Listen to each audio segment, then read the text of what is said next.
There's currently 3 undefeated teams in the NBA, and we got to get down to the bottom of which team will lose first. And how long will these teams remain undefeated? As you guys know, we have the big bad Boston Celtics, the defending NBA champions. They are 4-0. On the other end, we have a team that a lot of people are very, very, very high on in the West. The Oklahoma City Thunder, the Young Guns, they are out to a 3-0 start. And then, surprising to many, maybe not chill, but surprising to many of you, the Cleveland Cavaliers are off to a 4-0 start. And fellas, we got to figure out who will lose first.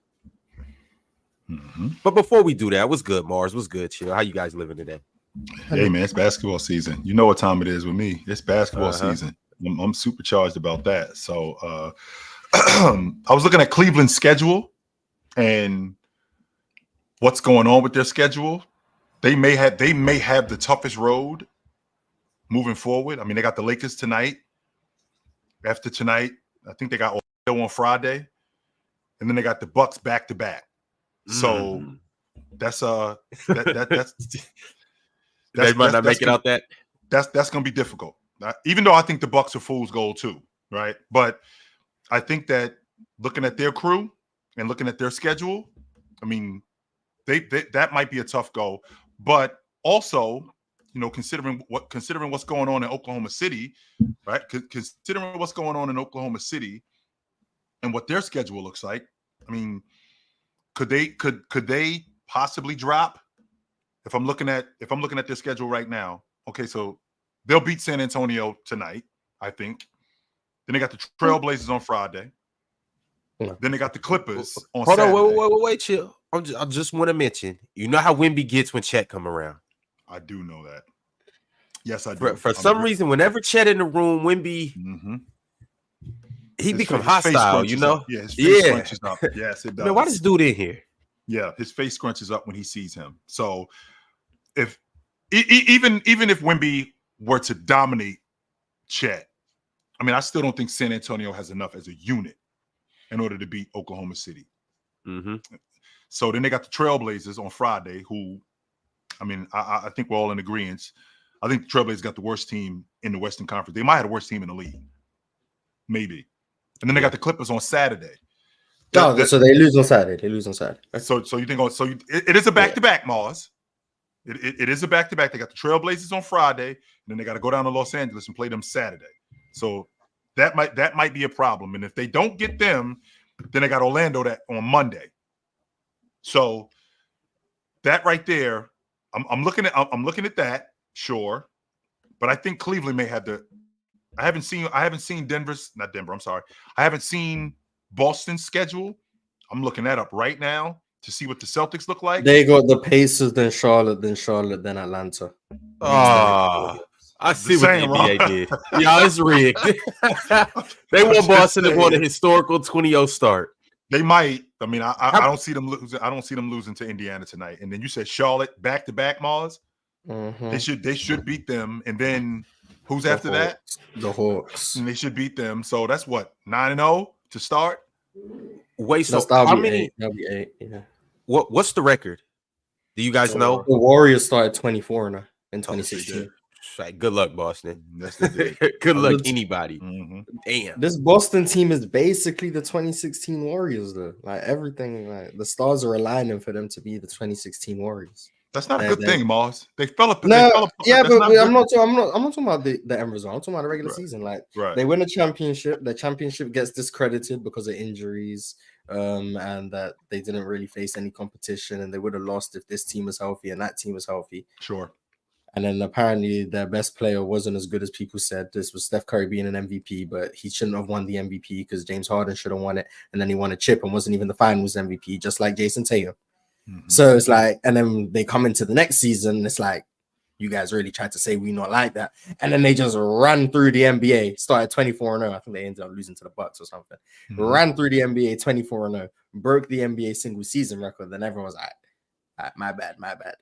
That's what's going to happen to Boston. They're going to run through the regular season because they heard everyone saying that championship didn't mean anything. Jason Tatum's not that good. Jason Tatum wasn't even the finals MVP. and they're just going to destroy the NBA and then lose in the finals to OKC. Then they go 40 Is this and they go 40 chill? You and know how 40 and 1, I think. they say like every movie follows the same basically structure. Sure. Obviously, it has different plots and all of that, characters, but it follows the same structure. Is the NBA duplicating this whole like Warriors dynasty? Well, they say history repeats itself. Like, but this soon, chill. And Mars just said it. I mean, that's 8 years, you know, 8. Yeah. Hey, Mars, I'm sorry, Mars. I know you're. For me, that's like I was about to say. But if you think about it, Ron, where we are today in 2024, how much different is the game today than it was in the 15-16 season? I mean, we just saw the Boston Celtics on opening night shoot 60 long balls, 60 of them. Like I don't think the Warriors were doing that in any game. They shot 30. 30. That's insane. Double, right? And the Celtics, we live in a copycat league. If you're winning, this is the formula. Okay, this is how we have to do it. Ox has made it perfect. Ox has made it clear more times than not. There's more than one way to skin a cat. But because this is the way to do it right now, this is what everybody is subscribed to. If you can't shoot the long ball, if you don't shoot the long ball at a high rate, then you're not going to win. Even though we can't compete with the way you shoot. No, we can't get sucked into that. That's why the Warriors were what they were. You have to find a different way to win. And the fact that the Celtics are doing it that way, other teams now have to find a different way to win because you're not going to beat them that way. You're not. Yo, I got a question though. So the Celtics shot 60 opening night, and I'm assuming they've shot around that. I'm assuming they shot around that ballpark every game since. Since then, they are shooting 50 a game. 50 long balls. And that Warriors team averaged around 30? 31 and a half. Okay, guys. I know that Warriors team has Steph and Clay, but what's the comparison? Like if we were to scale them up to 50, would they be still shooting at the same rate that the Celtics do? Would they still be as good of a shooting team? Right now, the Celtics lead the league in 3-point attempts and 3-point percentage. That's ridiculous. So they're the best but it's 4 games. It's 4 games. So it's reasonable to assume that the percentage will come down. But right now, they're shooting 53s at 43%. But they did it last year, though, Moss. I mean, they led the league in percentage last year. They led the league in attempts last year. OKC led the league in attempts percentage last year. So they led the league in attempts last year. They led the league in threes last year. They were second in percentage last year. See, big difference. I know. I knew OKC led in percentage. I was pretty confident that they led the league in percentage last year. Okay, they were second. Yeah, so they're second in the league in percentage. Yeah, that's close enough, chill. Especially when you lead the league in attempts. And makes too, and makes too, Ron. So now we're at a point where these guys are shooting, like you just said, 51 a game. 50 a game? So 50 a game, that's what? 12 a quarter that they're getting up. That's what they're getting up on average, around 12 a quarter. Sure, that's one every minute. Yeah, yes. one three a minute. 1 3 a minute. Yes. Yeah. And not only is that one a minute, that 1 a minute, Ox. So we're the best in the league at this. You can't compete against us at this. You have to find another way to beat us. You have to, because you're not going to beat us this way. You're not. That's just great basketball. I mean, what else can you say? I mean, people are trying to change the rules on them. That's how you know you're doing something right. When people are trying to change the rules on you because what you're doing apparently isn't fair, you're probably doing something right. So hold on, wait. I might be out the loop. What rule are they trying to change? They're saying that because of how 3-point reliant the NBA is in Boston they want to try and incentivize twos. I've seen someone try and say make dunks worth 3 points. That's the dumbest thing I've ever heard. But like, are these people with any power that are saying this, or just random people? Define power. Like voices, voices that got power, like people that can actually Nick Wright is the one who said make dunks worth 3 points. So he doesn't have power, but he has a strong voice in the basketball world. But he's not going to make the league change anything. But a lot of media people are saying that some things need to change. I don't agree with them in terms of they need to change because of Boston, but I've always said I would be open to changing some things to make defense easier or just make offense harder. But definitely not making dunks worth 3 points. But I think Boston should take that as a testament to how good they are. Last I checked, if I'm not mistaken, dunks are worth 3 points when you go to the free throw line. Nah, not if it's Giannis who gets the M1, because you know he's gonna miss that free throw. But layups are worth 3 points. Dunks are worth 3 points. When you go to the free throw line, finish it. There you go. So it's that simple. Now teams are not just going to give up dunks. I mean, teams could just give up layups and give up dunks, but eventually you're going to have to come up with a different strategy in order to win, because there's no way that we could just continue to just try to match what the Boston Celtics do. We saw what happened with Cleveland. Cleveland didn't get into a shootout with the Golden State Warriors. No, we're not going to. When we, as good as Steph Curry, as good as Steph Curry is, as good as Klay Thompson is, as good as that team is shooting the long ball. Okay, we can't do that. That's not us. So we have to do something different. That's James getting downhill. That's James playmaking. That's James getting to the rim, putting a lot of pressure on the rim, getting to the free throw line, getting their big guys in foul trouble, playing defense and guarding the long ball line as well as you possibly can. We can't get into a long ball shootout contest with the Golden State Warriors. They'll wipe the floor with us. Same logic with the Boston Celtics. We can't get into a long ball shooting contest with them. We got to get guys to get downhill. We got to get guys to play in the mid-range more. We got to get guys to get to the rim and put those guys in foul trouble. Because if you got Drew Holiday knocking down wide open long balls and you don't make him defend or don't make him or don't put him in precarious situations. Same thing with Derek White. If you don't do that, then you're going to get mopped. You're going to get straight mopped if you think you're just going to get into a shootout with this team. It's not going to happen. I agree. You gotta find other ways to win, but I know people around these parts of town don't like basketball, right?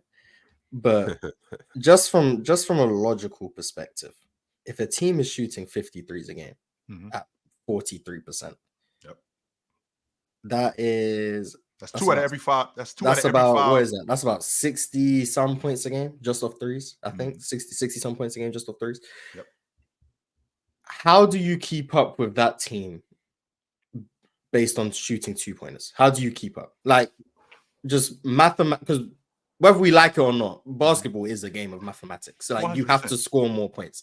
So, if they are getting all of those points from threes, yep, how do you keep up? The way that you keep up, one is like I just talked about with Cleveland. Okay, we got to get to the rim and we got to put pressure on the rim, get to the free throw line, and get more points from there, put their team in foul trouble where they don't shoot threes as much. We got to guard the long ball line better. We can't just hope that they miss.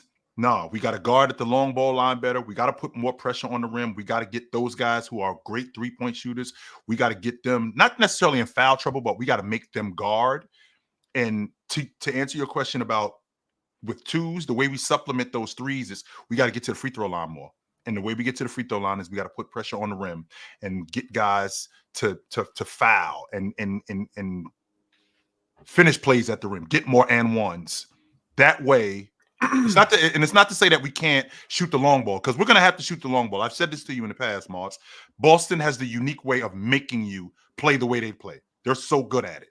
But we can also make you play the way we play too, by getting to the rim, by making you foul, by getting to the free throw line. That changes up your defense now. And now you can't shoot the long ball as much because you got to guard a different way. And that's going to take a lot of energy away from you. Mars, I don't know the answer to that question. You know what I'm saying? When you come across a team like that, that's a war room answer. That's a war room situation where we got to sit down and we got to watch film. We gotta find where that weak spot is, and that's on the coach. That's on the staff 100%. Coaches gotta coach for you to beat a team like this. But I will say more. The only thing I will say is that we gotta apply ball pressure. We have to stop the ball. We can't let them walk it down and get into their stuff. We have to apply a lot of ball pressure, and we can't be doing those fake closeouts. Y'all know what I'm talking about. Those fly by, these closeouts, those are not closeouts. Hold on, no. You got to actually close out on the shooters. That fly by stuff it helps the shooters. If you ask me, that's just giving them an open shot, just letting them line it up. It's a bad closeout. We have to really close out on shooters, and we have to apply immense ball pressure. Other than that, Mars, I have no idea. Like I said, that's on the coaching staff. We got to get in a war room session and sit there, watch film, scout. We have to, we have to figure out where is their weak spots on offense, where are their weak spots on defense. Who do we pick on? You know what I'm saying? We got to really get down and break it down to the nitty gritty. And then what we got to do after that, Morris? We got to pray. Well, you just said you don't have any idea. You do. You have that's a great idea. Okay. Well, one, the pickup point has to be higher. Right. So you just said it. Okay. So the pickup point has to be higher. We can't have Drew Holiday just running down the floor. We can't have Jason Tatum unmolested just coming to the basket. No, we can't have that. No, that pause, Mars. I say anything. Carry on. I say anything. As I was saying, we can't have these guys just coming. We can't have these guys just running to the rim and getting a full head of steam. No. So to your point, the pickup point has to be higher. That's number one. Number two, we got to guard better at the long ball line. We have to close out better, right? And when you talk about closing out, that means I'm in a stance and I'm shuffling my feet when I'm closing out. I'm not just flying by a guy. I'm shuffling my feet and I'm stopping and I'm getting a hand up. Now, if he knocks down a shot 27 feet away from me, 27 feet away from the basket while I'm closing out, you know what? There's really nothing that I can do about that, right? There's nothing. But when he's 27 feet away from the basket and I'm at a position and I'm flying by him, you know what, Ox, he got to come out the game. You got to get him off the floor. Because that's a recipe for disaster right there. We can't. I would never think that at this level we would have to be doing closeout drills. Where you're running the two lines and you're closing out and you're sliding your feet and getting back. I wouldn't think that we'd have to do that in the NBA, but that's a drill we'd have to do for a while, like just to get that in our minds. Like when we play this team, we're closing out, we're moving our feet. We're not going to jump and then let them penetrate because we know that's what these teams want to do now. Right. If they can't get that open shot, they're going to penetrate, swing it, kick it to the corner, or kick it to another shooter. So we can't break down on the closeout. Something as simple as a pump fake or a flyby should not be breaking down our defense. So we you know what I'm saying? That's something that like I said, I wouldn't think we have to go over that, but that's something we got to go over. Ox, I feel you on this, and I got a couple questions regarding just closing out. First off, you do know who you're dealing with, right?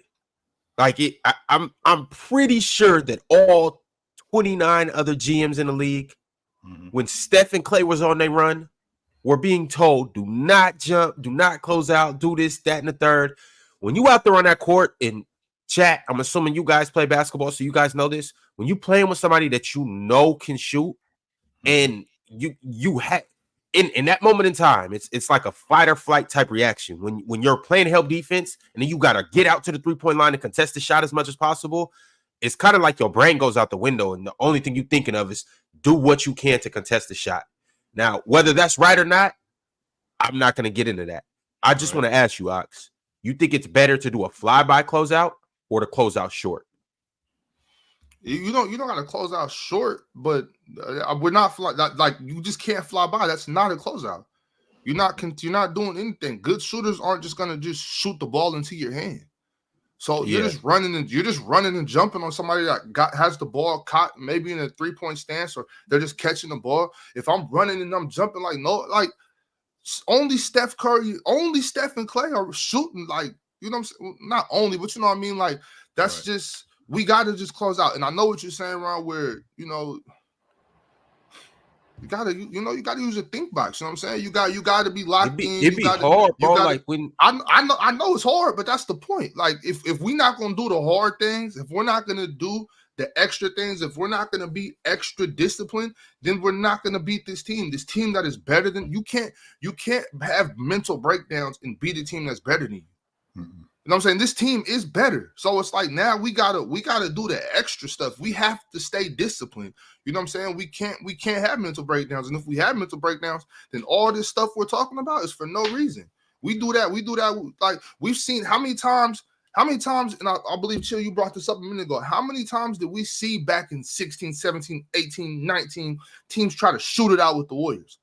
Like, bro, you cannot beat this team shooting it out with the Warriors. They're better than you. They're better at what you're trying to do. Way better. Well, I mean, okay. Well, but you know what I'm saying? You can't do that though, Mars. You know what I'm saying? Like it's a, let me not say what you can't do, but I wouldn't try to do it, and I think it's a recipe for disaster. That's the thing though. Like y'all shot it out with them until y'all couldn't anymore. Y'all literally ran out of bullets. Which is the problem, Ron, because when I'm sorry. Here we are. with DraftKings. And we are Player's Choice, and the NBA is finally back.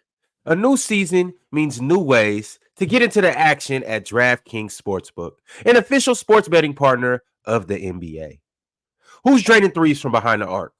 The Boston Celtics. Who's crashing the boards and grabbing rebounds? Get behind your favorite player in prop bets to make on DraftKings, the home of NBA prop bets. Is it your first time? No problem. New DraftKings customers get $5, and then they can turn that into $200 in bonus bets instantly. Every point counts with DraftKings Sportsbooks. Download the DraftKings Sportsbook app and use code Player's Choice. That's code Player's Choice for new customers to get $200 in bonus bets when you bet just $5. Only on DraftKings, the crown can be yours. Got a gambling problem? Call 1-800-GAMBLER. In New York, call 877-8-HOPE-NY or text HOPE-NY 467-369. In Connecticut, help is available for problem gambling. Call 888-789-7777 or visit ccpg.org. Please play responsibly. On behalf of Boot Hills Casino and Resort in Kansas, 21 plus age and eligibility varies by jurisdiction. Void New Hampshire, Oregon, and Ontario. Bonus bets expire 168 hours after issuance. For additional terms and responsible gaming resources, see dkng.co/bball. You muted, Chill. Yeah, Chill. Me personally, I don't. You already know what it is with this dude. You already know. You know what time it is with this dude, man. I already know what it is. But Mars, to your point, when you said you guys nearly beat them. So this is what happens when you play against a team where you try to beat them at their game, which was your game too. But then, you know, when you go 0 for 27, that's kind of what happens. I apologize, Mars, but that's what happens. Chill, don't apologize. That was not Mars was a Warriors fan at that moment in time. And by the way, yeah, he was a Warriors. In hindsight, He was happy that was going on. He was a Warriors fan. But this is what happens where you know this is what happens where you can get into a shootout with a team like the Warriors, and then you're gonna end up, you know, losing your shirt. No, there are teams who we play this way, so you play this way, so we're just going to have to play this way. But then there are teams where we can't play this way. We can't. No, not against these dudes. We can't do that. We got to switch up our style. And I think that's what's so great about the Boston Celtics. We talk about them a lot, how much they shoot the long ball, but they're also a chameleon too. They can play. I seen Al Horford play on the block. I seen Jaylen Brown get to the rim. These guys, they do shoot the long ball a lot, but they can turn up their offense by turning up their defense, which creates offense for them. So they can play in a number of different ways. It's not just, we're just gonna stand behind the long ball line and shoot the long ball all night. No, Yeah, they're good enough that we can switch up. And if you want to play ugly, we can play ugly too. you got to make them play ugly. I think you have to make them play ugly. And then I saw someone in the chat, I think it was Max, that said about the spacing and the inability to close out due to the spacing in the NBA now. And once again, like it might sound basic, but it's like you got to find guys in transition. And this is I'm talking about these special teams. I'm talking about teams like those Warriors, those Rockets, these Celtics. When we got a scheme for these teams, it's like that's the only way to beat them. So it's kind of like, especially like in the playoff setting, which is it looks damn near impossible to beat this team 4 times. But you got to stay disciplined for 4 games, and you got to find guys early in transition. On top of that, it's not one of those situations where, look, I'm guarding him. You stay. Oh, the landing space. Oh, got you. So I mean, just don't jump. Stay. Don't jump. Stay down. I see what you're saying. But still, you got to find guys in transition, and it's not like, oh, I got more wrong. You got chill. Nah, we gonna figure. If I'm closer to you, I got you. You more. We got to have hand signals. Loud nose arenas. You got to do something, bro. You can't just. I just hate to see teams settling for getting beat down. Like, you got too much pride to play style. Like, you can't do what they're doing. But now remember too, somebody early. Just hold on tight, man. Dominate the conversation. But now remember. Now, when you're playing whatever team you're playing against as a defense, we're not going to be able to stop everything, especially when you're playing against a great offense, right? We're not going to be able to stop everything. We're going to have to give something up. right? So if you're playing against the Boston Celtics, and okay, we know that this team shoots the long ball at a ridiculous clip. Okay, so who do we not? Oh, okay, let me rephrase that. Who are we going to live with shooting the long ball? Of the guys that are out there, right? Because we know that we know that those guys all are going to shoot the long ball. Which one of these guys that we're looking at, and not just starting five, but the guys in the rotation, who are we looking at? Okay, I'll live with him shooting the long ball. With the with contesting him, but I'll live with him doing it. I can't have Jason Tatum shooting wide open long balls. I can't have Drew Holiday shooting wide open long balls. So who are we going to live with shooting the basketball?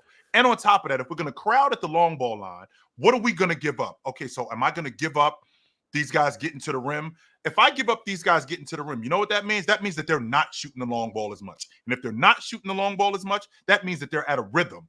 So that's a good thing also. So the spacing that we talk about with having to cover a lot of space, I understand the landing space, sure. But the spacing that we talk about, if I'm going to have to let these guys get to the rim more and give up less long balls, I think I'm more comfortable with that. And I'm more comfortable with a guy in their rotation like Pritchard. I'll live with Pritchard shooting the long ball. You see what happened the other night, Chill? I saw him go 1 for 10 on opening night, Ron. I'm good with that. I mean, but we've seen Jason Tatum go 8 for 10, and we've seen Jason Tatum go 1 for 10. So yes. That's the thing. I could pick Jason Tatum too. Yeah, but the thing about this Celtics team is the reason why I don't like just singling out one guy and saying, let's just say it's Jaylen Brown, for instance. And we do know that Jaylen Brown can go in a heater too. And he can have a bad shooting night, just like all of them. Mm-hmm. But let's say it's Jaylen Brown. I would say he's the most reasonable guy. We're just going to give him through, or we're going to leave him open, or he's going to be the person we least close out to, and we're going to center in on the other guys. The thing about that is, what happens when the defense gets broken down? The Warriors tried it and lost by 50. Like, we have a case study of a team trying that exact thing with Jaylen Brown, and they lost by 50. Like, the exact thing Ron just suggested. They lost by 50. The exact concept. Jaylen Brown, his numbers in terms of wide open shooting from three was the worst on the team. So it was like, we're going to leave Jaylen Brown and we're not going to worry about it. They then proceeded to lose by 50. Like, this is why I said, like, I'm not like the biggest fan of like the advanced analytics and stuff, but I do understand how efficiency works. And I just have a hard time understanding how you beat a team 4 times out of 7 when they shoot more threes than everyone. They make them more than everyone. And then on the other end, they foul less than every team in the NBA. They turn the ball over less than every team in the NBA. And they're one of the best defensive rebounding teams in the league. Like, I don't like, because they're not going to give you extra possessions by not turning it over, by giving up offensive rebounds, or by putting you on the line by fouling. So they don't do those things. Sure. And they're just going to score more points per possession than everyone anyway. They're leading the league in transition efficiency. Like, I don't understand how you're meant to beat them. Just mathematically, they might not be the most talented team ever. They might not be the best team in terms of they got Kevin Durant and Steph. Like, but mathematically, how do you beat a team that shoots 53s at the highest clip in the league and doesn't foul or commit turnovers? Like, they're not giving you any avenue to win consistently. I do want to say this though, Mars. Just for some clarification here, I'm against basketball. I'm not against playing the numbers game. You know what I'm saying? That's different. Okay. Those two things aren't the same. They're not. He against Vort, basically, is what he's trying to say. All right, you got to play the numbers game. Like for instance, so like at a lower level, like, you know what I'm saying, high school, some college levels, you know, stuff like that. I stand on scoring in out of bounds plays. If I can get 8 out of bounds points and maybe 10 or 12 that's more. Huge. You know, as many as I can. You know, if I even if you can get 6, Ox, if you can get 6 points off out of bounds plays, that's huge. If you can score quick out of bounds and not have to get the ball in bounds and run something, if I can score quick out of bounds and I can get my hand on enough steals to where I can, or just rebound quick outlets to turn them into transition points, get 12, 14 plus transition points, you should win that basketball game. You know what I'm saying? But just based on numbers at that level. I'm not talking about the NBA. You know what I'm saying? We should be able to win those games. So with everything that like what I just brought up and suggested, and what Ox just suggested, and Ron talked about, you know, okay, we're gonna make Jaylen Brown the closeout guy. Okay, we'll see. And then they ultimately beat the Warriors by 50. What are we looking at with this What are we looking at with this Celtic team? Are we looking at a run with this Golden State, with this Boston Celtic team? Are we looking at a team that, like, we better get used to seeing them because they're going to be around for a while? I mean, I think they're going to be around for a while, but I think the league adjusts so quickly, like that teams are going to not find the counters, but they're going to catch up in terms of this is how the game is going to be played. Right. I think OKC are already doing that. Like the name of the game now is going to be versatility, shooting, and winning the possession game. I think coaches are talking about it. Anytime you watch a team, you can see what the emphasis is. They might not all do it the same way, but the end goal is all the same. You want to get more shots than the other team. You want to give them less opportunities, and you want to shoot the most efficient shots. Sure. So teams are going to start doing that. Is a team going to have the personnel that Boston do, and the scheme that Boston do, and the attention to detail that Boston do? I don't know. But teams are going to try and catch up to them. It's not going to be like, oh, we're just going to let Boston win 6 in a row before we make an adjustment. That's not going to happen. Teams are already doing it. It's just, and you do it. And it's not about playing Boston's game, but you have to play the numbers better than Boston played the numbers. We might not like it. We might think it takes away from the purity of basketball. But whether we like it or not, Boston are going to win if you don't play the numbers game like Boston. You don't have to shoot 53s, but you have to find a way to get the numbers in your favor. There's many ways to do it. It doesn't have to just be by shooting threes, but you have to do it in some capacity. Right now, Boston are playing the numbers better than anyone. They don't foul. They don't turn the ball over. They don't give up offensive rebounds. And they shoot more threes than anyone. Like, that's the perfect way to play the numbers practically. The only teams that can do something similar is if you have the same level of versatility and similar shooting ability. That's why I'm so high on OKC. OKC play the numbers. They shoot the three at a very good clip. Usually this season they've started off horribly, but they usually shoot at a good clip. They force more turnovers than Boston, which is extremely valuable. The issue with them is they don't rebound like Boston does. So their rebounding is where their hole is. But I would argue they have better isolation scorers. They have more in terms of 3-level ability, in terms of the mid-range, the rim. They have a guy who gets to the free throw line more than Boston. So they're playing the numbers too. They're just doing it in a different way. But whether we like Isaiah it or not, coming back too, Mars. So they rebound. Hartenstein, exactly. And Isaiah Hartenstein will solve a lot of their offensive rebounding issues for sure. Defensively, I'm not very high on them, but I mean, that doesn't matter. Right. They're going to help. Point is, you have to play the numbers in order to win in this modern NBA. It's a simple mathematical game. Right. And Boston just do that really well, which is why I don't think Boston are the best team ever. But I have a hard time saying that these teams from 20, 30 years ago beat Boston. Just from a mathematical perspective. They're shooting 12 threes a game 40 years ago. Like, you're not going to beat Boston shooting 12 threes. No matter how good you are, no matter how talented the Showtime Lakers were, they shot 12 threes.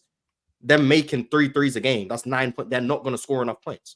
No matter how good Magic Johnson is, no matter how good Kareem is, they aren't going to score enough. Even if we play fast and we get in transition, we got Jabbar at the rim, not just only having Jabbar at the rim, but we got Magic getting downhill. We may have to up that 3-point percent, not 3-point percentage, up that 3-point attempts, but chill percentage too, though. They can't just come out and chuck and miss. But the 87 Lakers led the league in percentage at 37%. But guess how many they attempted a game? Like 6. Ron, you have a guess? I'll go with 10. 5.5 threes a game. Yeah, they made 2. They made 2 a game. Not enough, yo. Like, you're not enough. Like, no matter how good the 87 Lakers are, and we know how good the 87 Lakers were. Chill was around, but if you've gone back and watched, that's one of the best offenses of all time, one of the best transition offenses of all time. Scoring 6 points a game from the 3-point line, you aren't going to win. Boston is scoring 60 points at the 3-point line. Like, you're already down 54 before we even get into the transition offense, before we get into layups, before we get into the free throw line. You're already down 54. Like, you're starting down 54. That's the equivalent of what the situation is. The team from the 80s is starting down 50 against Boston. So they have to make up a 50-point deficit in 48 minutes. And I know that's not how Boston was actually played. Like, they can run them off the 3-point line and take some of them as attempts down. But just from the most simplistic aspect. And that's what I'm thinking. Teams from back then would start down 50 from the most simplistic aspect of it. Like, and that's what I'm thinking. 50 points for 48 minutes. You're just not. And that's what I'm thinking. Maybe they would get, maybe the Celtics, maybe the Lakers, maybe the Bulls. They would have to get the Celtics, get the Warriors. I'm going to have to get these guys because we can't play like them. No, we can't. What we're going to have to do is we're going to have to get them to play more like us. And how are we going to get them to play more like us? We have to put them in foul trouble. We got to get to the rim. In addition to getting to the rim. But they don't foul, chill. Yeah, and that's but here's the difference. They don't foul today.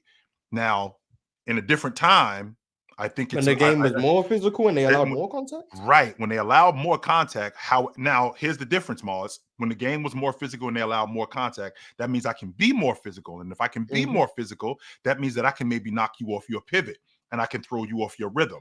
Now, if I can do that, then that may slow your offense down, which brought me to the point when you brought up about, teams being around. Okay, so when I saw Shaq and Kobe, when I said that, okay, this team, I feel like they're going to be around for a while. Because in the end, everything that you just said about being able to slow a team down, ultimately, I have this and you don't. I got Shaq and you don't have him. And I feel like that's the difference. Like the Golden State Warriors, they had Curry. Cleveland, they had James. This Boston Celtic team, at some point, one of these guys has to step to the forefront where you're able to go, if they're going to make that kind of run, one of these guys has to step to the forefront where you're going to be able to say, we don't have that. Shooting the long ball, at some point, we may be able to supplement that because, like you said, the game changes. And with the game changing, we can see other teams having better shooters. Okay, so now where's the separator? The separator comes in where, okay, we don't have Shaq. That's why we're getting a bunch of guys who foul. That's why we're getting a bunch of guys to load up on him because we don't have that. We got the other stuff. We don't have that. All right, y'all. What's going on, John D? How y'all doing, man? How y'all doing? A little late, but chilling. I'm here. You know what I'm saying? Yeah. You good. We're just talking about which of these three teams will remain undefeated for the longest, the Thunder, the Celtics, or the Cavaliers. And I have a super chat for the Celtics that I do want to get into. But before I do that, all three of these teams play tonight. And so I need predictions on all three of these games. We have the Celtics versus the Pacers. And the Celtics are on the road. We have the Lakers in Cleveland. So Cleveland got a home game. And then we also have the Thunder at home against Wemby in the game. I think Let's start with the Pacers. Go ahead, Dion. I think the Celtics are gonna beat the Pacers pretty handily. I just don't think so far. I know it's a small sample size, but what the Pacers do best, they just have not been able to do well this season. And that's get out in transition, get their baskets easier. And their lead star, Tyrese Halliburton, is not good in the half court. He does not create easy looks for himself. These past few games, we barely see him working inside the arc. There was a game against the Knicks. He took 8 shots, 7 of them were threes, and one of them was a floater at the end of the shot clock. He doesn't make the shots easy for himself. And as of right now, I just don't believe that's something that can hold up a lot of winning. And he's been very inefficient. Now, do I think that's going to change? Yes. But as of right now, especially against a team like Boston, I don't think it's going to hold up. They're going to try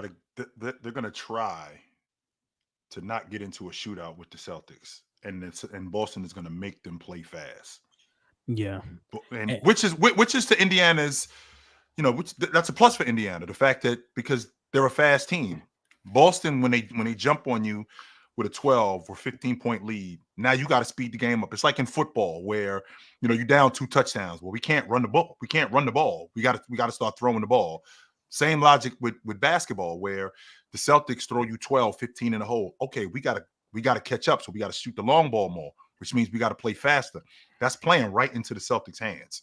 Right into their hands. And the fact that Tyrese Halliburton looks real average in the half court, that's a recipe for disaster for the Indiana Pacers.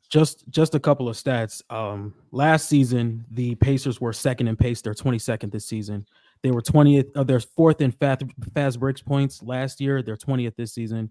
And last year, they were third in transition frequency. Now they're 16th. So I think the NBA is starting to trying to take away the transition buckets for the Pacers that made their offense so dominant. And now that we see them trying to play in the half court as much, it doesn't look as simple as it once was. And even against the Knicks, not a single starter for the Pacers made a 3. I think Miles Turner was 0 for 3. Pascal Siakam was 0 for 5.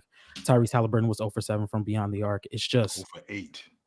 Yeah, 0 for 8. 0 for 8, exactly. So it's I think the NBA is starting to catch on to Ron. Your man is garbage, Ron. What's the problem, Ron? Your man is just not getting. What's happening right now, Ron? Like you forgot to play basketball? Nah, Like all of that skipping around and all of that nonsense. Like we don't see that no more from your man. Like what's going on with your man? He goes into New York and it was like he was out late last night. Like he was at Grand Central Station. He looked wild right now. What's going on with your man, Ron? He's gonna be all right. And I think a team like the Celtics, they played very good against the Celtics last year. I think this is just the game to wake them up. Do they win? I don't know. But I don't think that the Celtics are just going to come and mop the floor with them. And if they do, they might pull away, just similar to how OKC did the other night. What they might pull away at the end of the game. But I do think it's going to be a hard-fought game. I think this is the night where the Pacers wake up and we start to actually see them play ball. And essentially, it's because their backs is against the wall. They've been playing terrible this year. And they're playing against the biggest, baddest team in the NBA. So I expect to see them a little more sharper. Backs against the wall in game 5? Well, yeah, Mars. So you think they're just twiddling their thumbs in the locker room? You don't think that they realize that it's a clear drop off from what they did last year? You don't think Hallie is feeling a little pressure that he's not playing as good as he did last year? I mean, teams know it could be a 4-game sample size, but they know that they're not playing good. They know that they've been garbage. Hallie knows he's been garbage. The Pacers know that they're not playing with their same identity. So I'm assuming the players realize that, but above all, I know the coaches are realizing certain things. We can't be. It's no way that we're sitting up here talking about it and they're not. Unless this is their new game plan and they don't want to run anymore, which I'm assuming it's not. So I expect tonight for them to make some tweaks, some adjustments, and really, look better. And I know it's obviously you would expect them to look worse against the better team, but I think that the Celtics will cause them to, tighten things up and be a little sharper. Yeah, and I had the Pacers. Improving a lot this season. So I had them as a playing team. I did. I had them as a playing team off the strength that the East is much better. The East is much better, and if you think about how quickly the NBA adjusts to other teams, especially when you do something that's not out of the ordinary. I mean, it's out of the ordinary, but it's not vastly out of the ordinary. So, we can adjust to a team playing fast. All right, we can do that. We can pick the pace up. We can adjust to a team playing fast. Okay, the pickup point has got to be higher. We can adjust defensively to that. It's hard. It's hard to adjust to a team shooting 63s, though. It really is. That's difficult to deal with. That's really. I mean, Denver shot 27 threes last night. They scored 144. That's because Brooklyn can't defend without fouling. That's that problem. Denver, every team that plays Brooklyn is getting 40 free throws a game. Every single one. They can't defend without fouling to save their lives. So you can make up some discrepancy in 3-point attempts if you're getting to the line every possession, because that's the most efficient shot in basketball, a free throw. Yeah. So if you can get that, then yeah, you'll be all right. But more often than not, you're not winning a game shooting 27 threes. More often than not, unless you're crazy. But that's that used to be a lot. 10 years ago, 27 threes is damn near second in the league, probably right behind Houston. Probably. It's hard to guess. Boy, that game's changing, man. Yeah, so Mars, did you? My bad. I don't even want to change the subject. I just wanted to ask real quick. Did y'all see that dude almost break Mookie's wrist? To get the ball, the Dodgers. Oh, the fan. Nah, I didn't see that. I seen clips of it on Twitter. And then because the other dude grabbed his arm trying to hold him up, I'll hold him, you take the ball. Ox, that's New York, Ox. That's New York for you. Yeah. That's New York. That was New York crazy. Dude that was trying to break Mookie's wrist, bro. He literally took the ball out of his glove. He literally did. And then you got kicked out the game and didn't even get the ball. So, no. Yeah. Literally took the ball out of his glove. Literally did that. Yeah, I know one thing. If they expect to come back down from 3-1, they better do something to Mookie. I stay only hope. But just so you know, I am a platinum card carrying member of the Yankee Hater Club. I am a platinum member. So for me to watch them go down in flames, I am enjoying every minute of this. So just so you know, not too fast, Chips. Hold on. We'll see. Yes, sir. I am a diamond member, John, of the hater Yankee cartel. Yes, sir. I got a couple of teams like that can't- in sports. I can't got a stand couple. the Yankees are that dude in school, Ron. He don't just want his girl. He wants your girl. He want Ma's girl. He want Ron. He want everybody girl. He don't just want his car. He wants your car. He want John. He wants your car. Ma's. He wants your car. He want everything that not just what he got. He want everything that everybody else got. I don't like to consider myself a hater, but when it comes to the Yankees, I am a 100% Yankee hater. Can't stand them dudes. Yeah, Chiefs. I can't do the Chiefs. I can't. I might not Can't watch the stand Super it. Bowl. this Damn, year. y'all just hate greatness? Is I that what might I'm not hearing? watch the Super Bowl this year. I might not. It's not even the problem. Like, I can appreciate the fact of how good Patrick Mahomes is. Ox can't I stand the just- Lakers. It got a little Yeah. crazy once they started showing Taylor Swift every possession. I couldn't get through that. Like, we need to play relax football. because you got a Swifty over here. That's crazy. I'm just saying, Taylor man, wasn't hurting we on the nobody. field, Taylor man. wasn't hurting nobody, John. She made that watchable experience. Now we hating on Tay. What we doing? I can't. We got a Swifty over here, so you got to No, be we're careful. not doing that. That's crazy. You got a Swifty over here, so I'm already out on Patrick Mahomes. So anybody knows me. I asked for the rematch. I got it, and I'm good. I asked for the rematch because I thought the first time when we played him in 20, I thought that we were right there, and then we play him again in the bowl game, and we lose in overtime. I'm straight. I see it all around my family. I got a family full of Niner fans. My dad's a Niner fan. All my younger brothers are Niner fans. And the crazy thing is, my younger brother is a Mavericks fan and a Niners fan. So it's like he had to witness 2 championship losses in one season. He's going through it. He can't trust it. He can't do it. All right. He can't do it. All right, y'all. Mars and Ox. I need predictions tonight. The Pacers and the Celtics. What happens? The Pacers win. Keep going. Where this game at? Is it Indiana or Boston? In Indiana. Okay. Damn, I just went to that. Sure, it don't matter where the game is. Pacers winning, man. Believe. You know those hoops that you put on the back of doors. Yeah. We could be playing on those in the hallway, and the Pacers and the Celtics winning by at least 15 points. Nah, the Pacers got it tonight, man. Physical. What do right?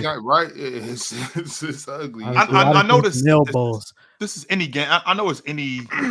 On any night anybody could be beat. I do know that. But with the Celtics in the Pacers, what do the Pacers do to counter what the Celtics do? What can no, they just get lucky. Boston just missed 3. Oh, okay. So that's what it is. That's All the right, only I reason. can That's get the with No, it. like there's not going to be Indiana did this instead of other teams doing this, and that forced the no. Boston are going to get their 55 threes. They are just going to shoot abysmally tonight, and they are going to lose. And they're going to be open. They're going to lose. They're going to lose to shooting variance, which is the biggest risk when you shoot 53s again. Shooting variance. That's why they're going to lose. They're going to lose simply because they're just going to have a game where they can't buy a third. And I'm gonna be like, I told you so. So yeah, I'll be here tomorrow. Rick Carlisle are not about to do any coaching either. None, Ox? Because if he ain't gonna do no coaching, they're gonna get smoked. Be ready for that. I mean, he don't need to coach for Boston to miss threes. They're just gonna miss. No, it's not that simple, Mars. I do have to coach my lineups. I do have to get guys in space. Yeah, but that's just the basics. That's just the bare minimum of the job. He doesn't have to do anything extra. Yeah, you would think so, right, Mars? You would think so. All right, the next game we got is the Los Angeles Lakers at 3-1 in Cleveland, who are playing the undefeated Cavaliers. Oh, who they are we destroyed taking? Cleveland. They destroyed Cleveland tonight. It's over for Cleveland? This the Bron and Bronny show in Cleveland? Yeah.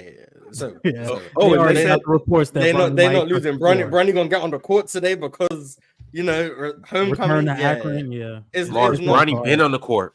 Yeah, but that was his debut. He's no. on Yeah, I'm talking about his last name. He's wearing a Vincent jersey. He been on the court. Yeah, that's what I'm saying. They're gonna show like the from like 2009 or whatever when Bronny was actually out there with LeBron. They're gonna show that, and then he's gonna sub into the game. and the Lakers are going One to have to free win throw. by 20. Like it just like Wait. Morris, Like- are the Cavaliers going to facilitate this, or the NBA's facilitating this? Are you telling me the Cavs are going to play a tribute be a video little bit for of both. Bronny James? It's gonna happen by any means necessary. I don't know how it's But gonna are the happen. Cavs the Cavs going to play 45 a times. tribute video for Bronny James in their what's that called? No. Yes. On the jumbo I mean, jumbotron. first of all, Are they Yes. going to play? Are it's they very going to possible. play a tribute It's very video for possible. Bronny James?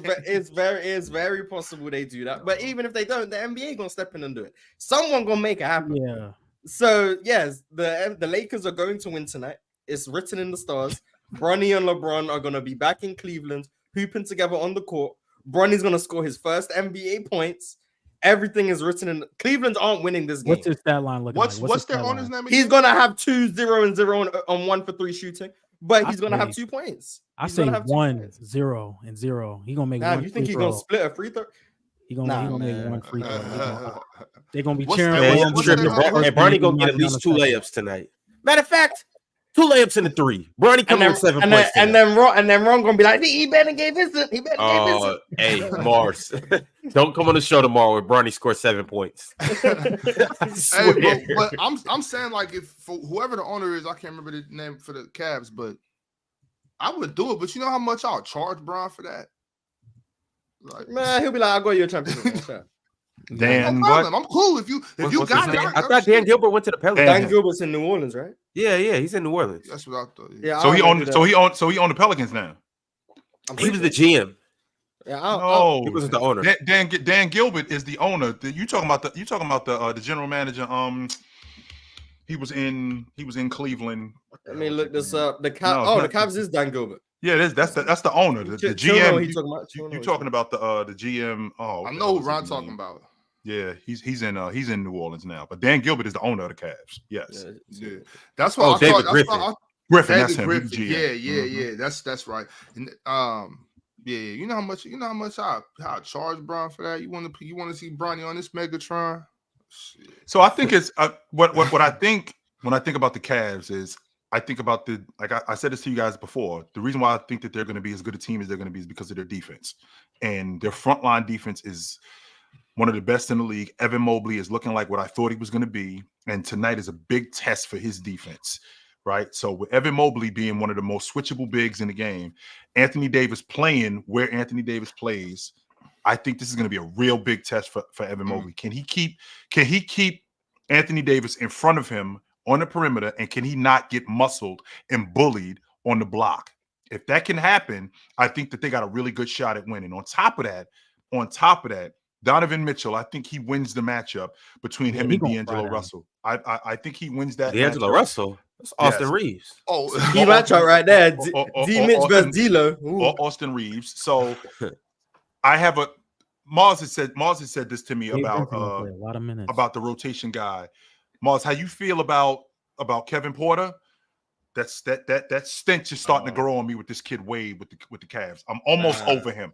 I'm almost rocking with Dean Wade. I'm almost over him. I'm not there yet, but I'm almost over him because I can't keep watching Donovan Mitchell kick him passes where he's wide open.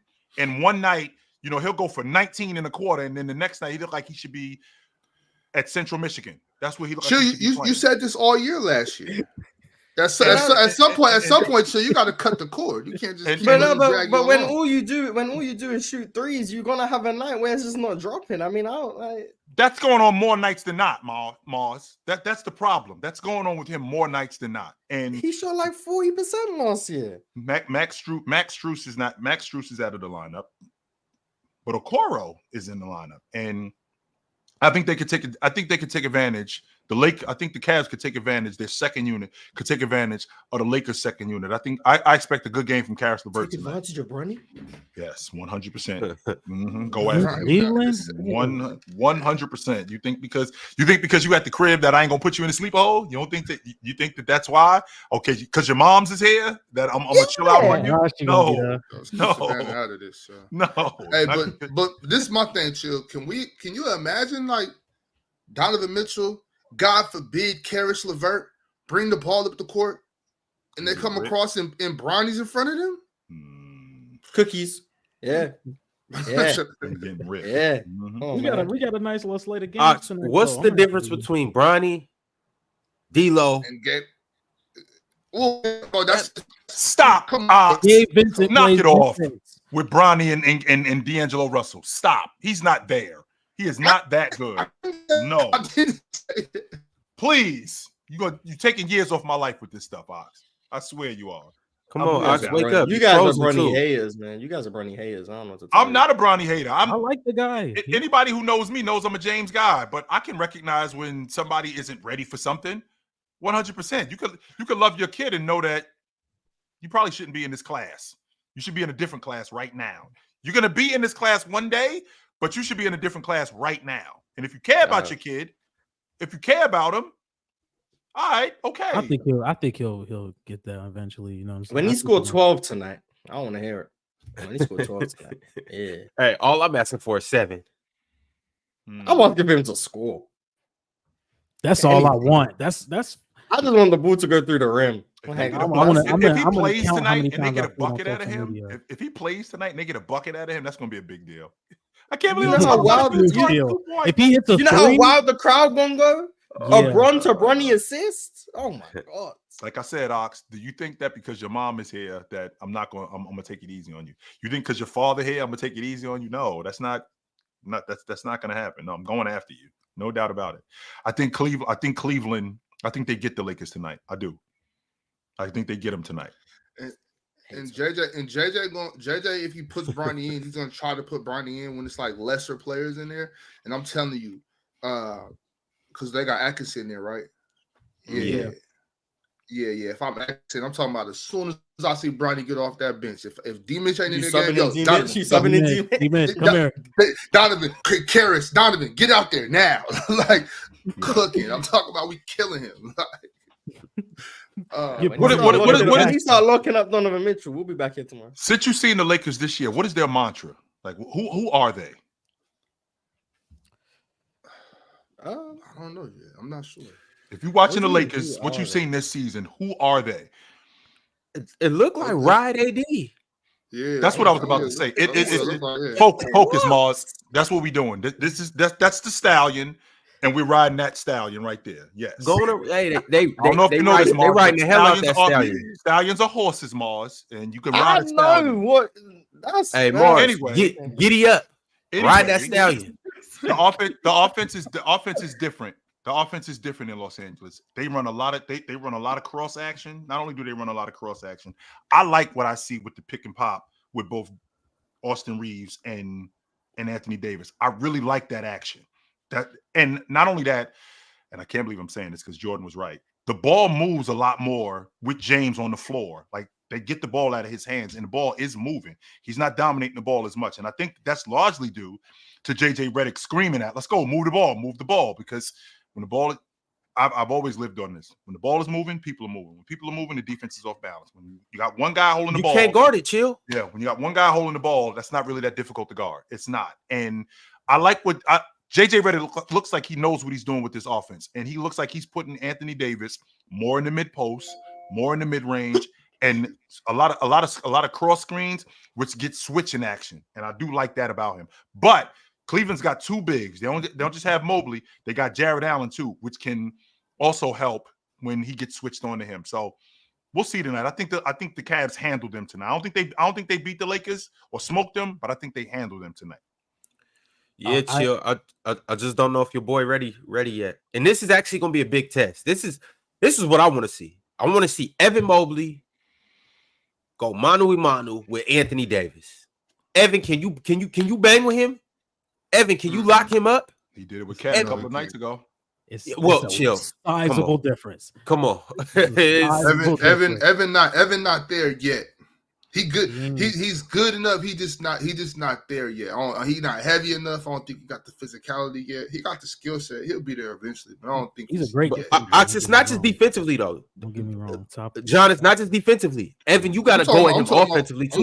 You got to put pressure on him. Why you making that face, Mars? Because he looked a lot more comfortable with the basketball today than he did 2 years ago. There's a difference between looking comfortable with the basketball and then Anthony Davis. Okay, sure, 100%. Anthony Davis is arguably arguably the best defensive player in the game.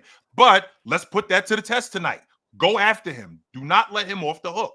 Don't just because he's got the reputation as being the better defender, prove that. Put the ball on the floor with your weak hand. Go at Anthony Davis's chest. Ask for the ball in the post. Get Anthony Davis on the wing. Go after him. I'm sure the Lakers are I very don't think that's a comfortable. recipe for success. I get confidence though. Right. I'm sure the Lakers are very comfortable with having Evan Mobley go at AD all game. If that's what y'all are gonna do, perfectly fine. Perfectly fine. Keep doing it. Keep doing it. I don't know if it's like that, John D. Like if I'm not like, yo, let's pick on AD. No, he ain't lunch. Hold on, chill out. But it's like, but at the same time, though, Evan, be physical, be aggressive, and when you get caught up with him anywhere 1-on-1, go at him. But we're not picking on AD by no stretch of the imagination. That's yo. Hey, if I'm putting the battery in that boy back. Hey, where I'm from, bullies get bullied. Hey, I'm putting the battery in that boy Evan back. Go straight at AD. That's lunch meat. Bullies get bullied. You're gonna get your man beat up. Okay, well, get beat up. Get maxed out then. Hey, get beat up then. Get beat up then. I'm talking about I'm putting the battery in that boy back. Go at AD. Instead of trying to win the basketball game and just talking about yo Evan. Hey, sometimes to win the war you gotta lose the battle, Ox. Sometimes to win the war you gotta lose the battle. He is lunch meat, Evan. He is lunch meat, Evan. Go at him. Go at him. He not ready for you, Evan. He's not ready for you. That's not true. So yeah, I mean, I understand bigging Evan up, but like I said, we're not picking on AD. Like, you know what I'm saying? That's not gonna happen anyway. Obviously, Evan, you go at AD, but we just not doing that because I actually want to win this game. But so chill to answer that, I think Evan should be attacking AD at every chance he can get, but Evan's not ready for AD. I don't think. Okay, let's make sure we clear on something. AD is not lunch. No, he is not. Well, I know he's not. Let's be clear on that. Everybody know he's not. AD is not lunch. But Evan don't need to know that. Evan need to think he lunch. Evan know that. Right. Exactly. He know he ain't lunch. You think Evan oblivious to who Anthony Davis is? And that's why I'm putting the battery in his back tonight. Like Evan, we rocking with you tonight, Evan. We need you to carry. We need you to go at AD. We need you to outplay Anthony Davis. We need you to do it. I don't think that's a crazy ask. It's a difference between it is a crazy ass, Ron, because it's the difference between being delusional and being aggressive. Okay, you're acting delusional right now. That's what you're doing. No, Evan is that good. I'm not saying Anthony Davis. I'm not saying he's better, but he can outplay Anthony Davis. I'm an Evan Mobley guy. So Evan Mobley on any given night can't outplay Anthony Davis. No. And look, I think he can. He can, Ron. He can on there is a world where AD where Evan Mobley can get the better of AD. Yeah, Evan Mobley is that good. I'm just saying more often than not, that shit gonna get stuffed like quick. Like we're killing that. AD is not. Even then, though, I'm killing that. Even then, though, I'm not necessarily even expecting him to outplay AD. I'm like, yo, if AD give us 27 and 12, Evan, I need 22 and 9 from you. What about what if you got 19, 12, and 3 blocks? I think that's legit. I'm good with that. I'm okay with that. I'm good with 19, 12, 3 blocks. He went to the free throw line 4 or 5 times. Anthony Davis got 3 or 4 fouls, so he was off of his rhythm. I'm good with that. Because again, Ron, I'm talking about going at Anthony Davis's chest, right? Bringing the fight to him. What I'm not doing, what I'm not trying to hear, though, is I'm not trying to hear you like, yo, that dude can't cover you. Yo, but like, whoa, he's not lunch. No, he is not. Okay, let's chill out on that, Ron. He is not lunch. What he is, though, is I can be aggressive and I can get some buckets on him. I can do that. Chill. I'm talking about Kawhi Leonard versus LeBron James, 2014 NBA Finals. When he checking Kawhi. Chill. Who's your defensive player of the year?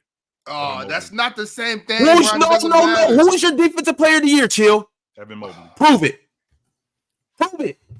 I could get with that, Ron. That's all I'm saying. That's all I'm saying. No, that's the type of talk. That's the type of talk I can get with.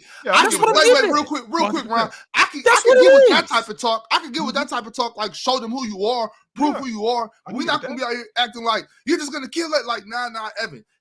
get to it. But what I wanted to say about that was the stats you guys were saying.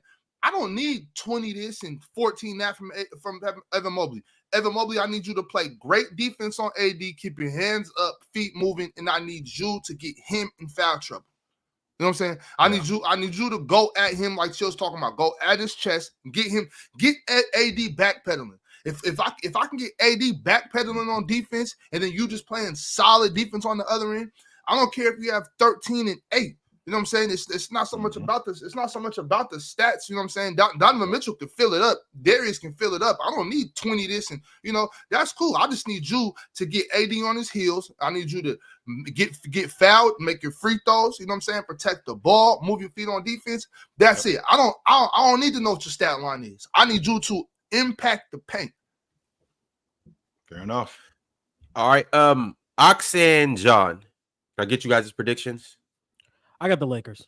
Got the Lakers? Yeah, this is my team. I'm not gonna pick against them. I'm just not. The way we start now. I'm telling you, I'm a couple more wins away from getting real delusional. I'm a couple more wins away from getting real delusional. I'm already hearing Celtics Lakers in the finals. I've already heard that. Yeah, I won't go that far, but I've already heard that. We are a week into the season, and I've already heard Celtics Lakers in the finals. I've heard that already. Yeah, we might get conference finals delusion from me, but I don't know about any finals.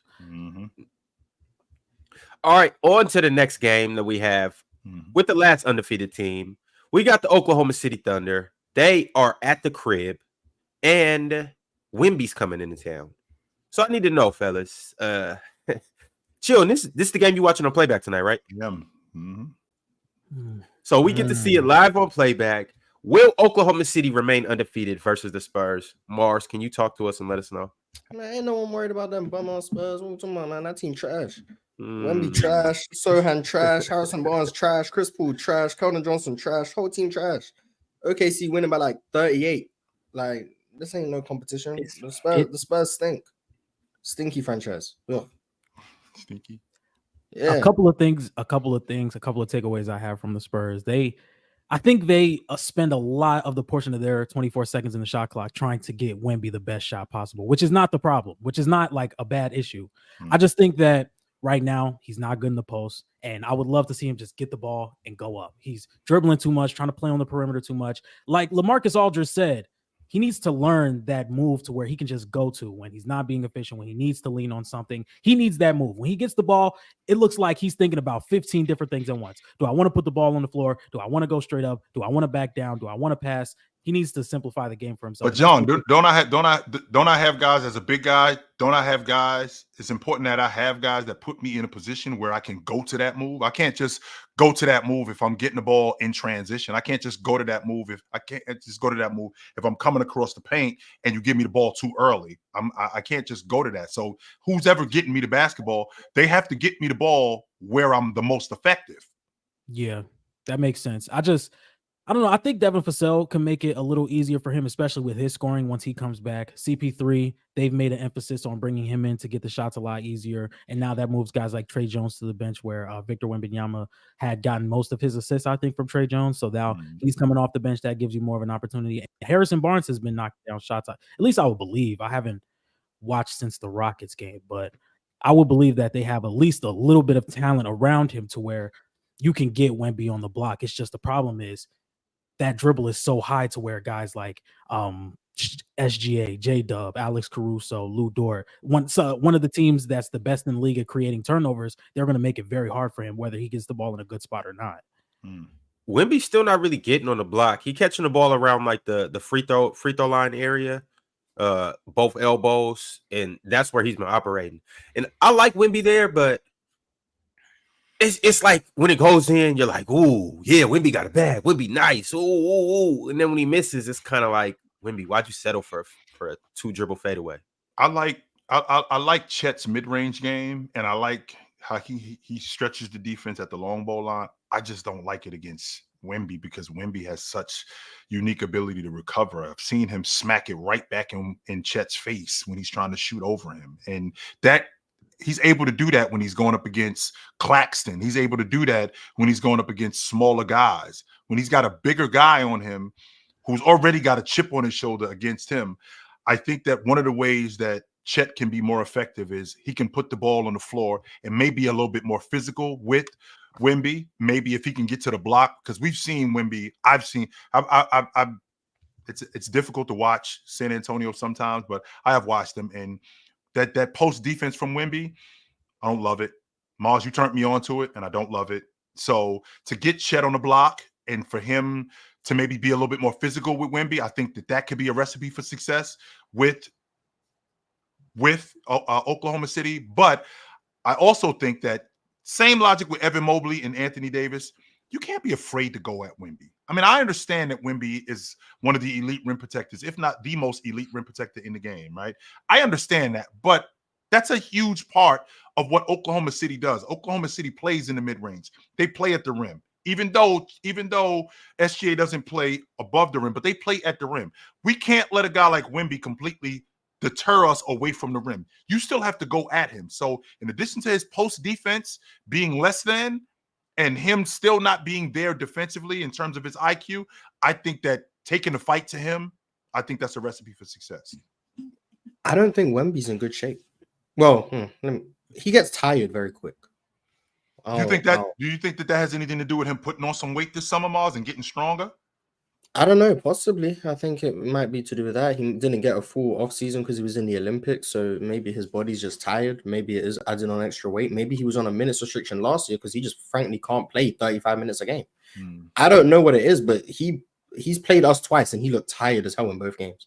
Like he played really good in the first one, kind of cooked us and whatever. But like he gets tired quick. Like Pop's having to sub him out in the fourth quarters to give him 2 minutes of rest, and then he comes back in and he's still tired. Like, I don't know. I mean, I can empathize. I mean, he's 2 feet taller than me. Like, moving around a frame that big is obviously going to be more tiring. So I can understand that. But maybe there's a reason why he doesn't play as many minutes as maybe we think he should. Is he physically can't right now. It's just a lot on his body. Plus, he does play with relatively high energy. But like the Spurs went to a zone against us because Wemby was too tired to move around the court. Like, that's a concern. So against the pace that OKC play with, how relentless they are driving, I don't know how much Wemby can just play, if I'm being honest. So that I got OKC beating them handily. But that's just something I'm going to keep an eye on, just seeing how Wemby's minutes fluctuate throughout the season, because maybe he has to just play his way into that game shape, which is definitely a possibility. So, and to compound that, Mars, to counter your point, when you talked about him being tired, I mean, some of the and I've said this in the past, some of the best seasons we've seen from players have been after they played in the Olympics. I play in the Olympics, and I segue right into the season. I'm still in great shape. I just got finished playing with some of the best players in the world. In the process of me playing with some of the best players in the world, I really did my thing. I mean, France was in a gold medal game. With France being in a gold medal game, Wemby was balling. Yes, and he was balling. So Wemby should be, in terms of physical condition, he should be in great shape. He shouldn't be. He wasn't injured. He wasn't hurt. He put on, I think, 15, 20 pounds over the course of the summer. So he should be in great shape. The idea that he's tired or he's slowing down, I mean, these guys get plenty of rest. The only way to get into basketball shape is to play basketball. That's it. That's the only way. So sure, physically, could he play 32, 33 minutes? Yes, he could, Mars, if we actually played him like that, as opposed to he was only playing 28 minutes, because we might be afraid that he might get injured. Because back in the 80s or the 90s, I mean, Ralph Sampson ended up breaking down, but for a long time, he didn't have a problem playing heavy minutes, and he had to play his way into that. Same logic with Wemby. Wemby has to play his way into being in better basketball shape. I don't think it has anything to do with him not being in that kind of physical condition, especially considering he just came off the Olympics. Yeah, he's playing 31 minutes this year. So, I mean, it's a couple minutes up from that. Well, he played 29.7 last year. As of right now, he's at 31.3.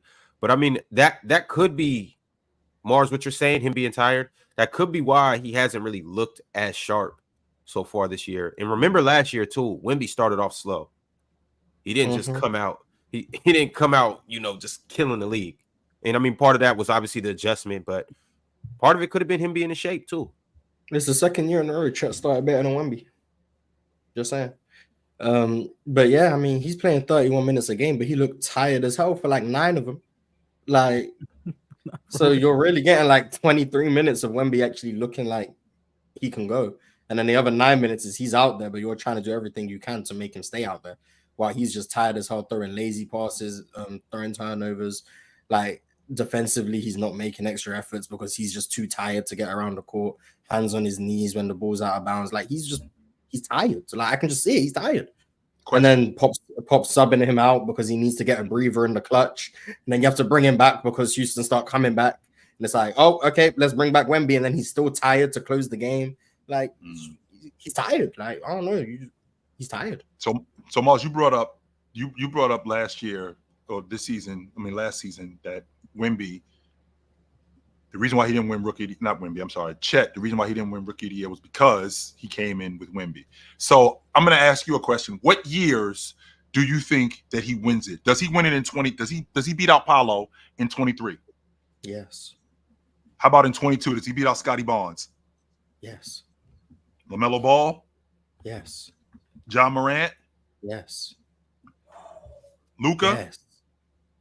No. That's the one. That's where I stop. Wait. Let's think about this, right?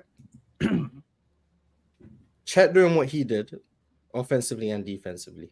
Sure. While being the number 1 seed. Meanwhile, the Mavericks are like the 13 seed.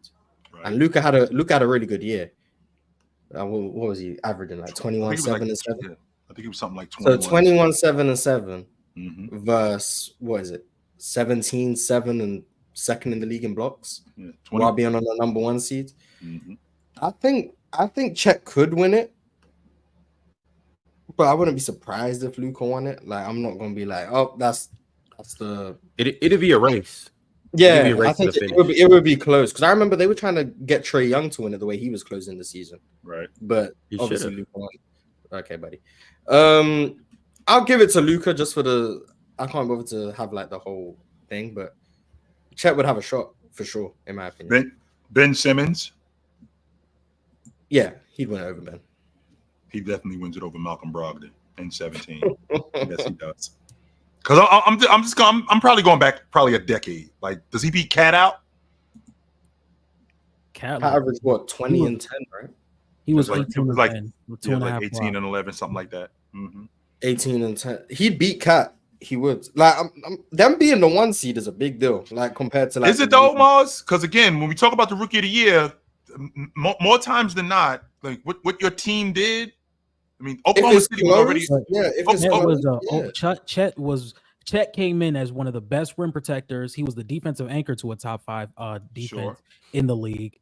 And he also made a very big impact offensively and defensively for what OKC was trying to do. And you see what they were a playing team the year before. They bring in Chet, which was something they needed that season. And now they improve way past expectation. I think that plays into a lot to Chet's case to be the Rookie of the Year. If it's close, I'm not like it wasn't particularly close to Wemby because we saw what he was doing. But when you compare it to Karl Anthony Towns, who had a really good rookie year, the numbers, like the raw box score numbers, would still probably favor Chet. Defensively, like actually watching them play, one's a bad defender, one's one of the best in the league. Now, Cat's the more versatile. Cat may be the better offensive player. But then you look at one that team time in 15, 16, coming into the league. Yeah, he may be. I'm not saying he is or isn't. He may be. And then you look at one team on 29 games, the other one doubled it. Like, I think that would be the difference. So I think Chet would win it. Yeah, I think Chet would win it. All right, fellas. Well, everybody gave their predictions on the Thunder and Spurs. I don't know, Ron. Did we? No. Did we give our predictions, Ron? I don't know. You tell us, host. Nah, y'all ain't give your predictions. So can I hear it again? Nah. From Big Ox. No. Yeah. I got the Cavs in that game. Yeah. And I got the Thunder in this one. You guys hating on history. It's crazy. So nobody has the Spurs. No. Why would we have the Spurs, Ron? That's not the one that was close. Yeah, that team stinks. So is that one the most ridiculous? Is it more They ridiculous stink. to say that the Spurs beat the Thunder than the Pacers beating the Celtics? Yes. I think the Spurs got a better chance than the Pacers, but No. Spurs got no chance. No. They're trash. Well, either way it goes, we locked in tonight. We got Mars, you know this teams. is on tape, right, Mars? I just want to make sure you know that. All right, cool. And I'll come back tomorrow and say the Spurs still trash. I ain't even talking about the Spurs being trash. I'm talking about Wemby's being trash. I just want to make sure that you know this is on tape, that you said that. I said Wemby's trash. Oh, yeah, he trash. I don't care. Okay. That man want to celebrate that Houston ain't drafting him. Okay. Man, shut up. He a clown. He not even gonna be the GOAT. He a bust. He stinks. He's not gonna be the GOAT. He trash. Ain't no one worry about him. Ron, I'm sorry. I shouldn't have started. Houston get the 4th pick and he doing a little fist pump. Shut up. So yeah, we got 3 undefeated teams tonight. We'll be back tomorrow to talk about which teams made it out alive and all the other good stuff. But in the meantime, salute to everybody that's watching the video. Make sure that you guys hit that like button. Make sure you subscribe. And shout out to our Hall of Famers, Hunting Gilgores, Cobra Son Raditz, and Multi Kenny. Salute to our Hall of Famers. And shout out to the other members as well. We have super chats. Let's go ahead and get into them. The first one is from I Like Burritos. I Like Burritos said, didn't watch episodes live. Stop trying to break up my team. If anyone can go, by the way, probably next season, Şengün can go. Reed, Jalen, and Amin is the future 1, 2, 3. Either Bari or Tari at the 4. Amin and Şengün can't coexist. Damn, we at that stage now where Şengün the one getting packed up. I remember when I was having to fight for Jalen, man.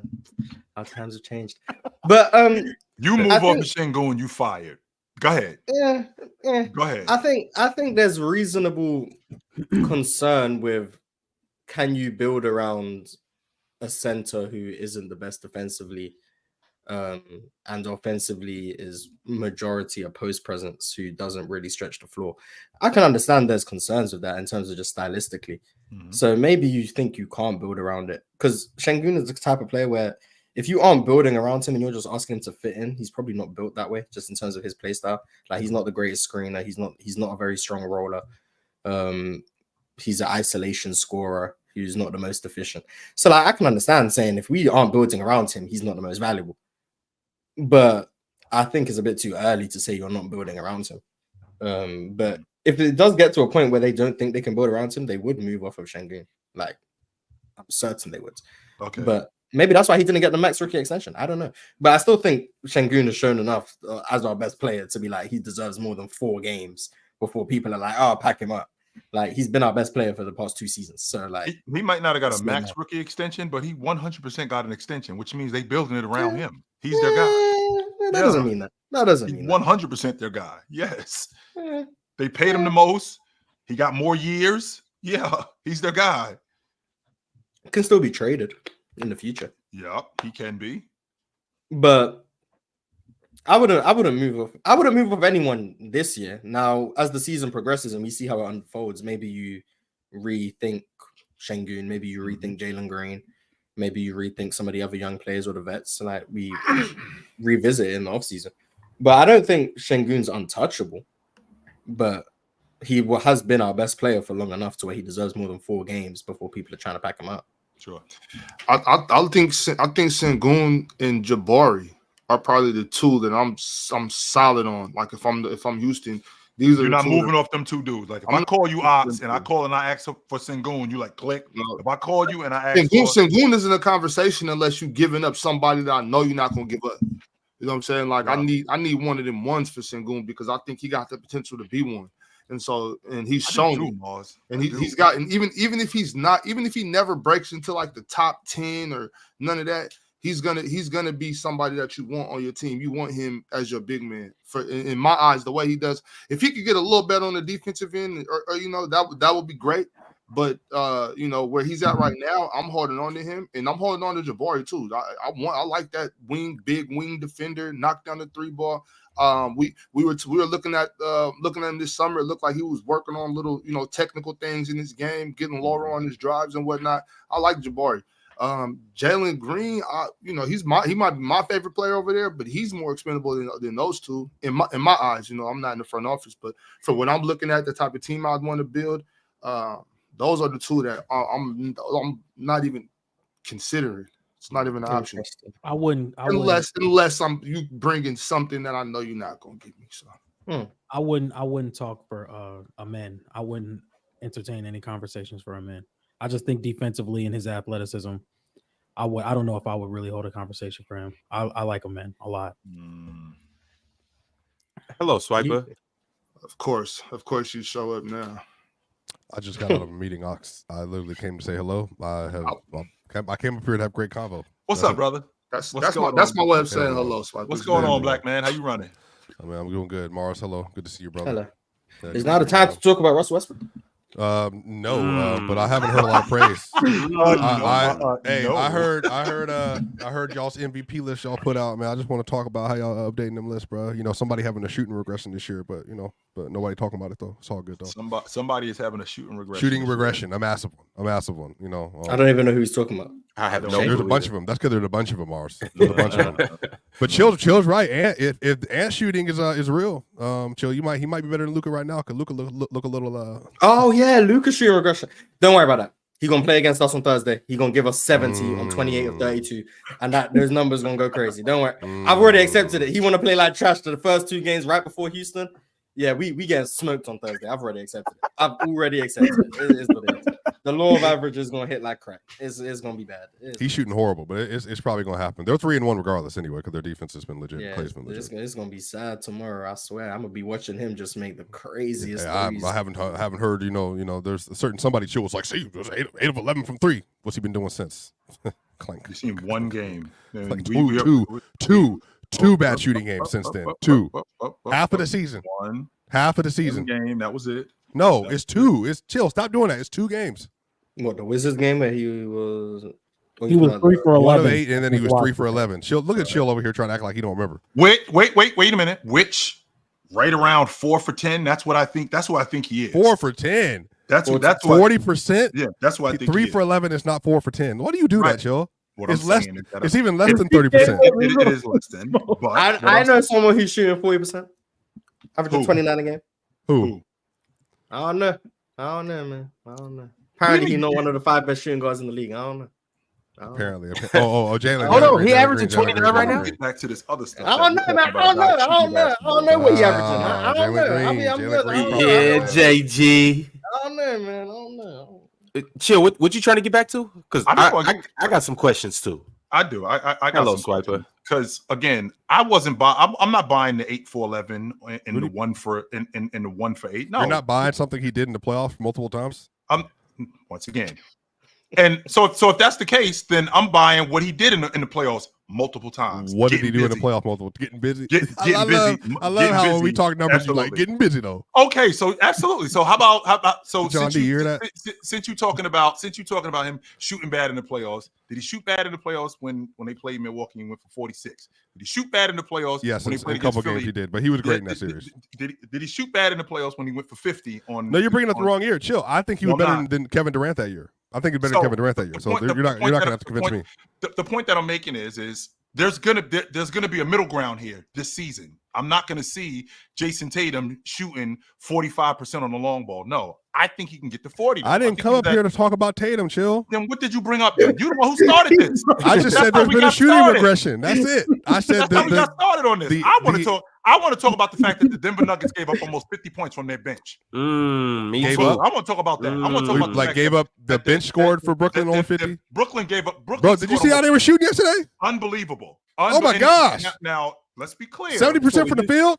Let's be clear. Let's be clear on the shots. Let's be clear. I'm not gonna lie, their defense been okay. But they was hitting contested shots too. I mean, that was crazy. Wait a minute. Let's be clear on what the problem is in Denver. One of the main problems that you have in Denver is you don't have a rim protector. And because you don't have a rim protector, they ain't had a rim protector in 7 years. But that's not the point. The point that I'm getting to is because Cam Thomas was 6 of 22. You gonna jazz that, Chill? You gonna jazz that? I wasn't even talking about Cam. No, he was 8 for 22. Same thing. Just 4 for 10, 3 to 11. Who knows? Go ahead. I actually thought that you did good. I actually thought your boys did good against their starters. I think that the difference last night when I'm watching Dennis Schroeder, he's holding on the pick and roll, and Claxton is diving to the basket, and he's patient. He's just getting lobs all day long. That's the same thing James Harden did. They're all right. day long, and it's right. working. And it that worked right now, if you watch how they start off years, whoever your lead guard is, if you have a rim running big, you're going to have numbers versus the scheme they're playing. But again, their defense has been good for the most part outside of that until yesterday. But again, like they were hitting like they were hitting open threes, but they were hitting like outrageous threes for like in the first half. Zaire Williams talking to Russell. Four. Williams looking like an NBA player. I said And that did you see yesterday. did y'all see the dunk? Like he's flying all over the place too. He letting Russ I know like that what I'm Russ. seeing from Zaire Williams, man. He been a bum in Memphis. And then his whole career, but apparently now he in woke up Russell Brooklyn. Westbrook He chill. hooping. 2 of 2 from 3, 10 of 10 from the free throw line yesterday. I mean, what a He game. ain't wake up Russell Westbrook. Y'all woke up Russell Westbrook. I was saying this on playback last night. All that hating y'all been running around Who's doing about y'all? that man. All the dirt, the internet, the world. You, Sniper. You are over Russell. You are over Sarge. Sarge, yes. Since the summer, I've been over Sarge. Russ, no, I don't want to hear you. Now let me ask you right now. Chill, you're a Boston fan. Ron, you're a Pacers fan, and you were used to be a Bucks fan. You're Mars, you're a Houston fan, you're a Thunder fan, former Warriors fan. John D, you're a Chicago fan, but a Lakers fan. So, would any of you all want Dario Saric at your backup five? Ox is a Sacramento fan. Would you want Dario Saric at your backup five? I would love to have Dario. Over Alex Lynn? I go Steven Adams, so I'm good. I go Steven Adams. I'm good. Jackson Hayes looks like an NBA player. At least Lynn can set a pick. Well, I was about to ask Ox. Do you think that Sario? Do you think he's better than Lynn? Dario. Well, first of all, I do want to say that I'm a fan. I'm already a fan of Dario. I don't think he's playing very well right now. I don't think he's playing very well. I think he could play better. But I'm big on wishing Alex Lynn was a little better, and so I just think Dario brings just a different aspect. Like what Alex Lynn's bringing, it's not really. It's not really what I need it to be anyway. So it's like, hey, let's see if Dario can, What's that, Swiper? light it up. You know what I'm saying? You smell that? What is it? Funky draws. That's what it is. Funky draws. Can't make layups. Can't make layups. Can't stay in front of nobody. Ox. I watched this man. I watched this man miss a layup underneath the backboard. He hit the underside of the backboard on a layup, Ox. You never did that before, Swiper? No. It happens. No, never in my life, bro. He can't stay in front of a parked car. He couldn't play. He couldn't play fives with us at PC Weekend the way he's playing right now. That's how bad it is. Was cooking though. That's how bad it is. I watched that tape. But that's what I'm saying. Dario don't got no business being under the rim anyway. Just let Dario shoot. Just bring Dario in. How he gonna shoot? But here's the thing, bro. He don't work. He don't work in the system. I said this already though. He need to be playing. I don't want to harp too much on it because y'all know what I'm up here to talk about. It's early though, Swiper. It's early. Wait, Swiper. Before we get to that, I just have to know: back-to-back nights, overtime. I don't bother me. It's early season. Raptors, that stuff really don't bother me. Don't bother me. Because the same thing with the Clippers. Swiper, y'all supposed to be 0-2 right now on the road. No, that's just. But they won. I mean, you get credit for winning. No? That's not. Yeah, that it's early. They're figuring. This is what I do want to say. Like a realistic standpoint. I think that they are trying to figure out a brand new starting lineup and a bench that's never played together, and they look horrible. The bench looks terrible. The starters, they're dominant. They're cooking everybody right now, especially in second halves. The bench, they've been like a minus 12 on the year, which is even worse than what it was last year. Russ had you had a problem with that before the season started. You were worried about your rotation. You were. I just don't, you know what I mean? Like Strother, like he's going to get more touches. Peyton Watson, he didn't play all off season. Now he's back. Finally hit a 3-ox. Like Dario, I mean, I don't want to say that because he just is not good. He doesn't fit the roster. Ox, they have a switch scheme with their bench. No, Ox. Let me explain this to you because I've seen you in person. I've seen you in person. If I trained you, okay, say you were still playing NBA basketball. If I trained you for 12 years at the NBA level, and I said I need you to play drop, I need you to play hedge, and I need you to at least be able to switch sometimes. If I gave you a nutrition plan for 10 years, I guarantee you could probably still do that at 6'8.5", right? Okay. The other end of this, Dario is so bad with his feet and his speed, he cannot, for the life of him, run any defensive scheme competently versus at least even if this is the athlete median in the NBA, if you're a plus athlete right here, he can't stay in front of you. He can't play drop. He can't switch. He can't show and recover. He doesn't have the foot speed. Like Chris Dunn was cooking him. Like, and he's too small for Zubac. That's what I'm saying, though. Swiper is still a little early. Maybe he's still, getting some rust off. You know what I'm saying? Still getting the Pistons firing. You know. That's not. But the thing is, you can't for your ninth man. I can't try to pick up slack for my ninth man. Right. Your job is to pick up slack for my top 5.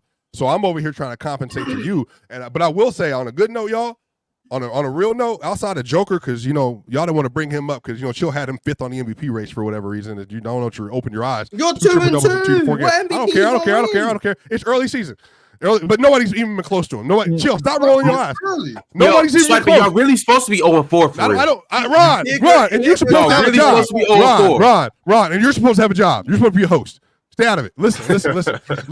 So on unemployment. This is what I'm saying. So y'all found my burner account. Damn, man. Mars, have you seen how good Christian Brown's been? Yeah, I think Christian Yes. Brown. He's not a floor spacer. That's not what he's not. I mean, he's hitting not three. yet. But Chill, he does everything else. Literally everything else. Now, when you say everything else, you mean like what KCP did?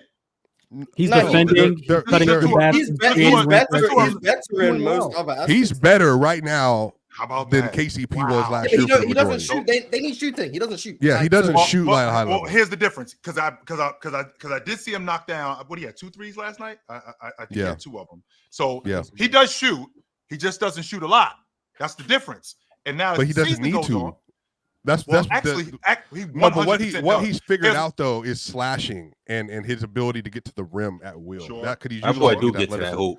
Yeah, he's huge. Chill. If you see him in real life, he's big. Like he looks like he's about 6'5", 6'6". He's 6'6". He's a legit 6'6". Yeah. He looked like he about 6'5", 6'6". The difference last night, you guys should have won that game going away. The difference last night was their bench scoring because the way that you got, I think you shot over 50% from the floor. I think you shot close to 50 on the long ball. It was 42% from 3. Right, so you shot 40. Yeah, low volume. Shot 40. But here's the difference, though, Mars. The difference is that they were actually playing 47 free throw attempts yesterday because they were getting hacked all over the place. Yeah, because Brooklyn can't defend without fouling. We've already addressed these things, right? Yes, we did. Yeah, Ben Simmons well for that. Go ahead, go Chill. What I'm saying is the way that you guys played last night is the way that you guys want to play, where running the offense through Joker being more of a facilitator and a playmaker, as opposed to a couple of nights ago when you played Toronto, where it was a lot of isolation. None of these guys were hitting shots. You had to rely on Joker to make threes when I'm watching you against the Clippers. And I'm thinking to myself, if we got to rely on Joker to make 7 threes, we're not winning. That was just a game script, though. He came into the season knowing he was going to have to hit threes. And you know the way Joker worked. If this is what I got to do, this is what I'll do. It was a fluke. It was what it is. No. Stop it. I seen him do it in the playoff. I seen him do it in the playoff game. And I seen him shoot. What was it? 26% from 3 in the last playoffs. But no, Mars. Don't be a casual. Okay, go back to the numbers. He goes like this every year. It goes, and then goes. And then if you make the playoffs this year, we can expect 46%. No, I'm saying literally, if you look at his career, he shoots really well and then mid, really well mid. Last year was a mid, so this year you know where you at. Last year was more than mid, but check the clock. What time of the year is it, Chill? I want to ask because 55% from 3. He stole Dame's clock. That's his celebration now. He needs to start doing that when he's hitting threes.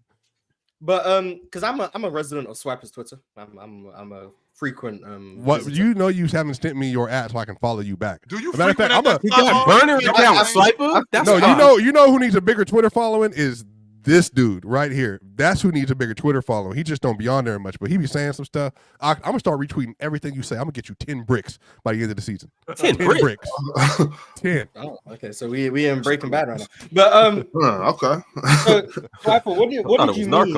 What did you mean when you said this is gonna be Jokic's Kobe 0506 season? What was the Yeah, I explained this twice, by the way, on Lockdown in my show. I seen it going at KB. I seen it on my time. 3 times because I haven't heard it. So it's not about the.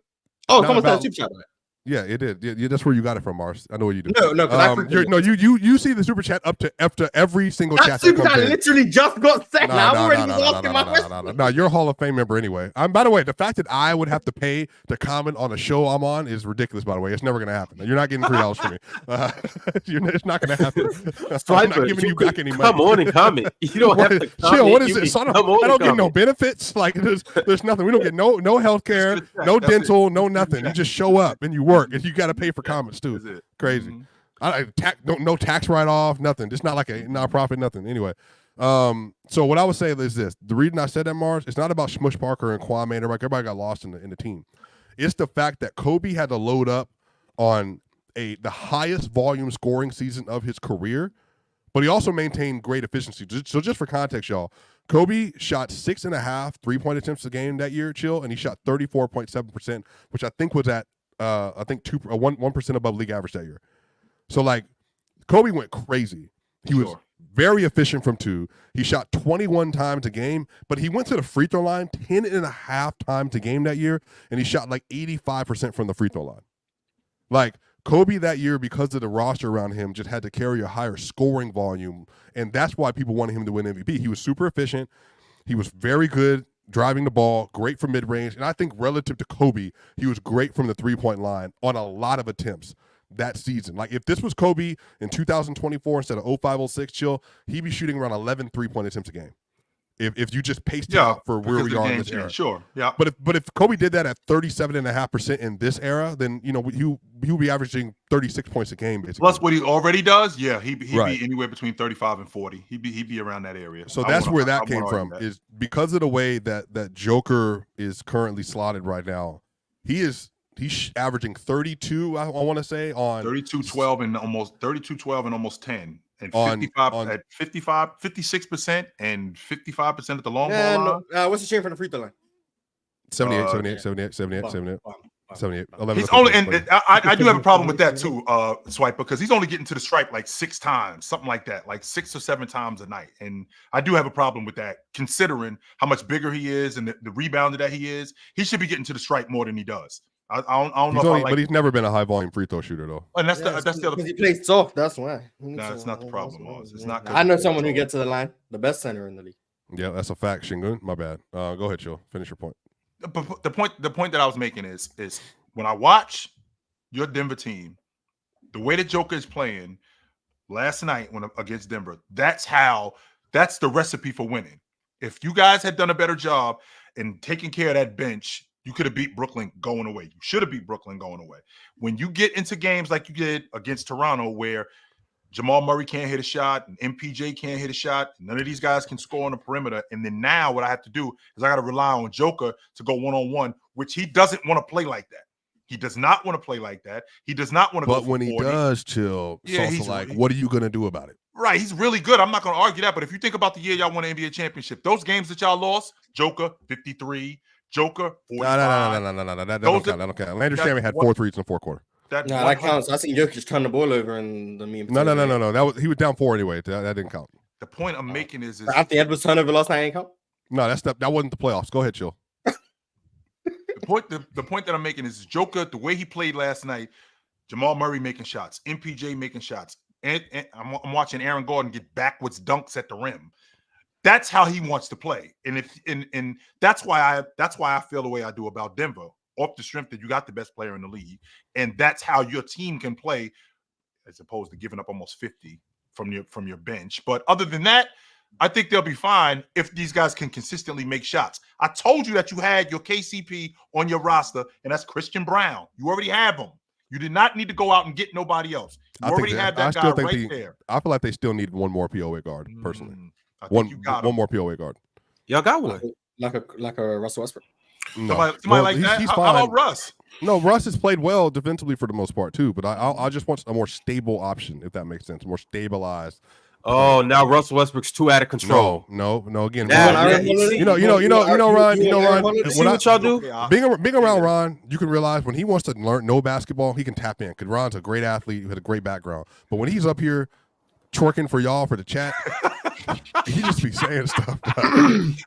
No, I'm trying to figure out how Russell Westbrook carried y'all to a win last night, and we not giving him the props that he deserves. We were talking about Russ played great. Hey, chat. No. Yo, chat. Off the bench, by the way. I haven't heard nobody. I haven't heard no Russ praise. I haven't heard nothing from y'all. Hey, he had 5 assists, only 1 turnover. He made 2 threes. He brought him into the game and kept him in the game. He won the second half minutes. Yeah, this is very repeatable. Russ making 2 threes. Yeah, this is a recipe. Mars, it's not about it being repeatable. It's not about what happened in the past, and it's not about what's going to happen in the future. We are dwelling in the moment right now. We are dwelling on what Russell Westbrook did right now, which you guys said he couldn't do. Remember yesterday I came out on the show and I started the show by saying that it was an anonymous source that said Russell Westbrook shouldn't even be in the NBA. He said that the Nuggets should just cut him. He can't make open threes. He clogs the paint for Jokic, and basically he's useless for this team. Which I hate, by the way. And so he had one good game, Ron. He's had 2 good games. So he's gonna play good. Opening night was a solid game. He's gonna play 25%. Wait a minute, Ox. What do you classify as a good game? No, whatever he talking about, he did last night. Yeah. You don't think it was a good game yesterday? Because it sounded to me like that was. I'm saying Russ is good for that every once in a while. I'm saying like Russ isn't just gonna play terrible every time because he can fill up the stat sheet. He can still score the ball sometimes. He can still not turn it over sometimes. You know what I mean? Of course he's gonna get some assists. That's Russ. He's a hooper. Like I never said 10 for 10 from the stripe. That was nice. Has Russ ever done that? Is this the best? Is this the best you're gonna get from Russ, Ron? Or you expect more of this? Do you expect better? No, I expect this right here. Not on a nightly basis. Not on a nightly basis. So you gonna be disappointed. Not on a nightly basis. 1 out of every 4 games is yes, okay, Ron? I 100% expect something eerily similar to this, and it might not be 22 points, 10 for 10 from the line, 2 for 2 from 3, but it might be something more like 17, 6, and 5. Might be something like that. You expect that once a week from Russ? Yeah, 100%. 100%. You're gonna be disappointed. You're gonna be disappointed. Yeah, I think a backup guard having a good game like that, 1 every 4 games, is about what you can expect. If I could get 17 out of Russ once every 4 games, a 5-to-1 assist, or 4-to-1 assist to turnover ratio. I'm not gonna go that far with the assist to turnover ratio. Okay, so but Ron, hold on. So you expect that from Russ? In that game, yep, they had to go to overtime with the Brooklyn Nets. L context. But that's because of Jokic. That's because Jokic not that good. Well, hold on. Well, I said what I expect from Russ. You don't want to get me started on what I expect from the Denver Nuggets. Y'all know where I had them. If you get that from Russ, you haven't even spoken on Hallie, but you got the nerve to book up. If you lose a game that you get that from Russ, you got some nerve. And it's bad. Russ can't put this big bag of trash over in Colorado on his back. Jokic could be able to do it. I've been telling you guys this. Wait a second. I've been telling you guys this. You think they garbage? Yes. The Denver Nuggets are fool's gold, but we knew this. They lost KCP. They lost Bruce Brown. Right now? How are they gold right now? The copper. This is copper. This is copper right now, the way they playing. They lost KCP, they lost Bruce Brown, and Jamal Murray just is not Jamal Murray that we're used to. Jamal Murray was able to facilitate a lot of things with this team. Him being able to just get buckets on his own, then being able to run that 2-man game. Jamal Murray was an intricate part of what they had going on. If Jamal Murray doesn't get back to who he was, how long you think until Jamal Murray has one of his games?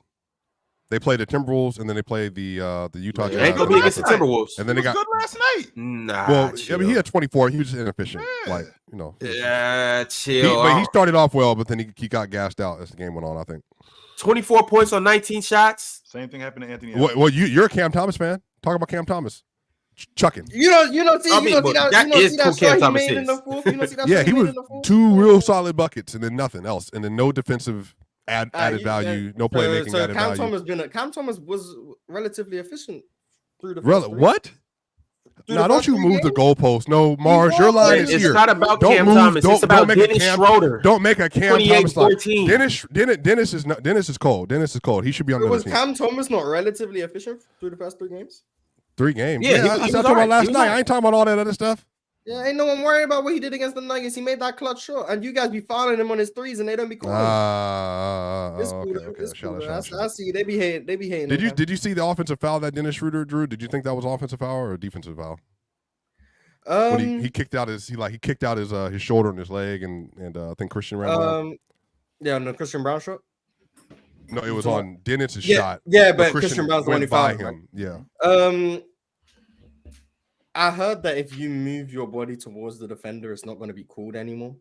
but they've been inconsistent with that. So I don't know. From what I heard, apparently it's not meant to be a foul, but I see guys still do it all the time. So they do what they want, I guess. I would if it was against me, I'd say they're cheating. If it was for me, I'd be like, dub foul bait. So yeah. All right, y'all. We gonna get to these super chats. And then I want to go over every game last night. Actually, let's do that first. Every game last night. Here's what we got. We haven't spoken on this game yet, or too much at least. The Mavericks improved to 3-1 and beat the Minnesota Timberwolves, who are now 2-2, in large part behind Kyrie Irving going ballistic. I was watching this game on playback, and in the third quarter, Kyrie just said, "You know what? I'm Kyrie Irving." What do you have, 16 in the third or something like that? Yeah. Why does the caption from the NBA say the Timberwolves were victorious?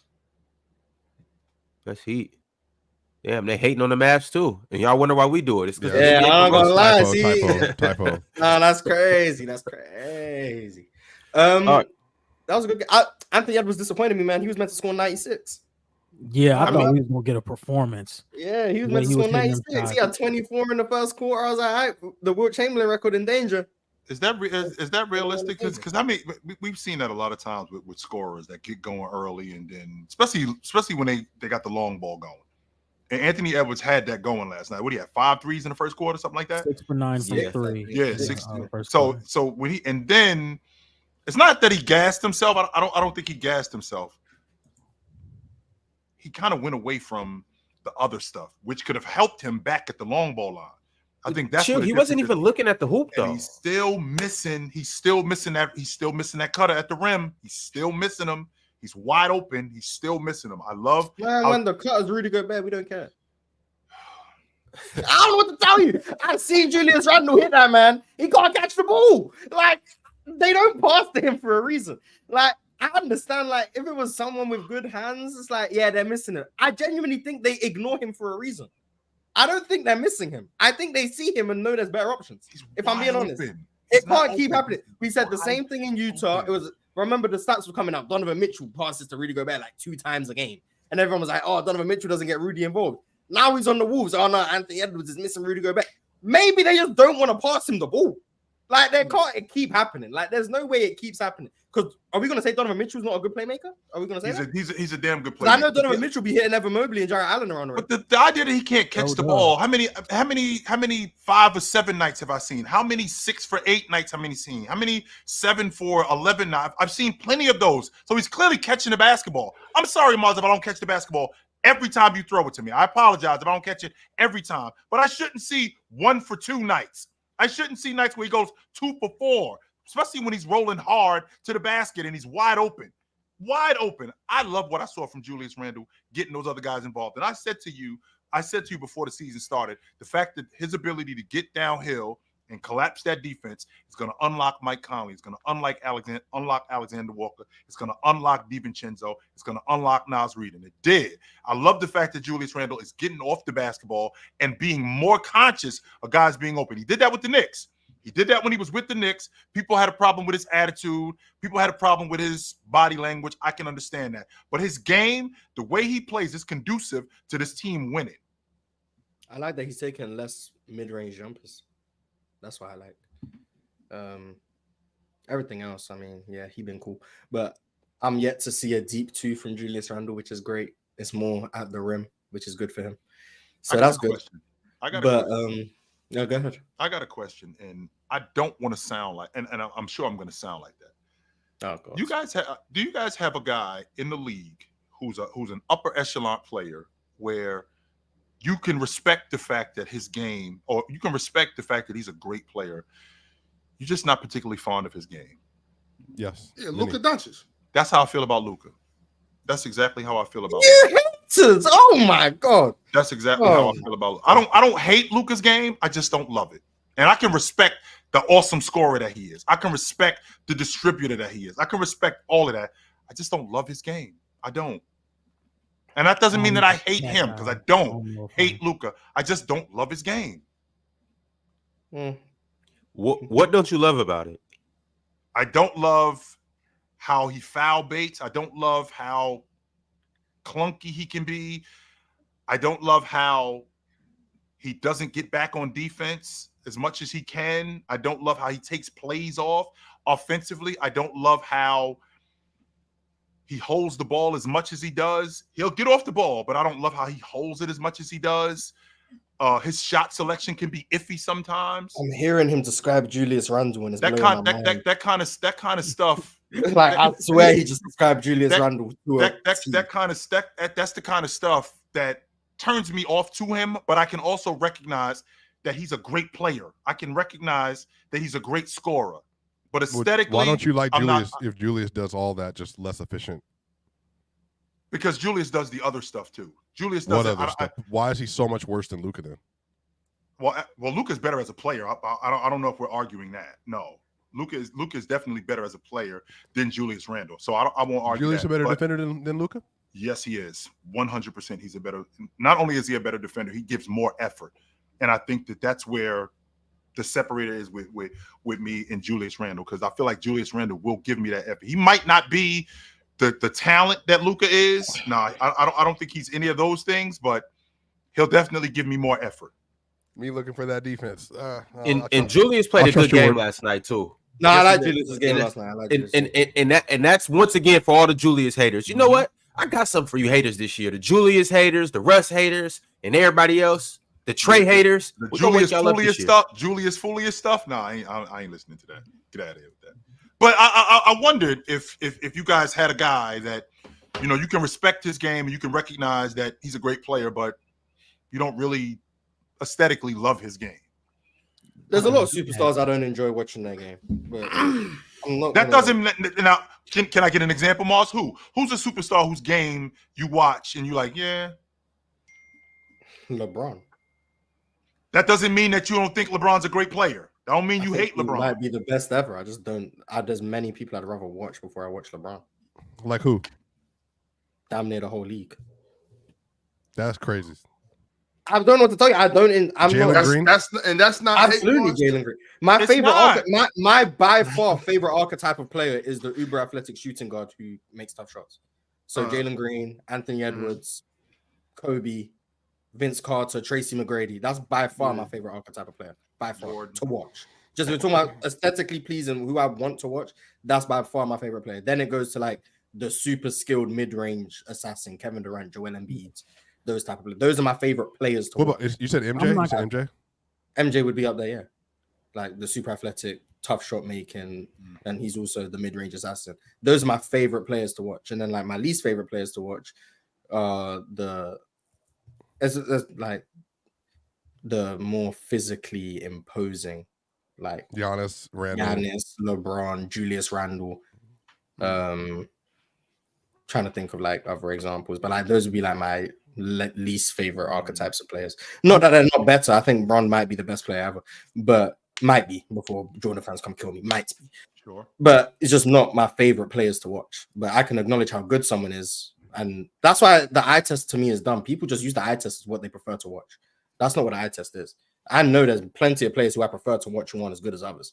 I can prefer to watch worse players. I'm just fine with that. But I'm not gonna lie. This might sound crazy, but I love watching a big with great footwork.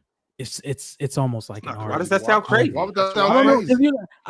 That's the cream of the crop basketball right there. Because a lot of people want to see the hezzy tween. Yeah, a lot of people. I love watching. How many people want to see a pivot? Like John, before I sit down and watch a dude throw the ball between his legs 5-6 times, I will sit in front of the TV and watch Hakeem Olajuwon all day long. I love it. I love it. I like watching Kevin McHale, like watching those also. Kevin Garnett was fun to watch. So yeah, I have Zach players Randolph, Jokic. I love watching Jokic, even though except when he plays the Lakers. But other than that, I mean the Lakers. You in Chicago. You were in Chicago. You're a Bulls fan. I'm gonna be. You can't tell me LeBron the amount. Like if this gets clipped, the amount. If I was born in the top four, if I was born in the top four market, I'm not gonna lie. They're gonna be in the comments that. Ooh, LeBron's made this many threes and you ain't seen this step back there. I'm like, bro, it just doesn't look aesthetically pleasing even when he does it. Like, I'm sorry, it just doesn't to me. Hey, you know who's kind of fun to watch? Is the dribbling looks clunky. I'm watching him go tween and the balls like it doesn't look right. You see when Andre Drummond was imitating him on the bench and I was like, oh my god, that was so crazy. That just looked trash to me. Like, I'm sorry, it just doesn't look to me. Like, so when I'm watching it, I'm like, I'd much rather watch Kevin Durant than LeBron. I know LeBron's better than him, But like, I'm sorry, I just don't care to watch that. Like, we're talking about it has to look smooth, it has to look fluid, like Tracy McGrady, Kevin Durant, LeBron. It look rigid. Like, I don't care if he's beating the guy off the bounce and he's getting to the rim and he's collapsing the defense and he's throwing a crazy pass. It doesn't look cool. Like, I'm gonna tell you, it doesn't look cool to me. So yeah, call me a hater. I understand. I'm gonna be called a hater. It just doesn't look cool to me. Paul George. Y'all remember that play in 2018 where LeBron had faked the pass to Korver and of course, and then did this. Yeah, that was not. I don't know what was so impressive about that. No, you're tripping. Yeah, that's pure hate. I don't like. I'm like, yeah, it was a nice play and all, but LeBron literally was doing this. He stared this way and then flicked bam, it. bam. And then flicked no, it was a really. And then he walked away.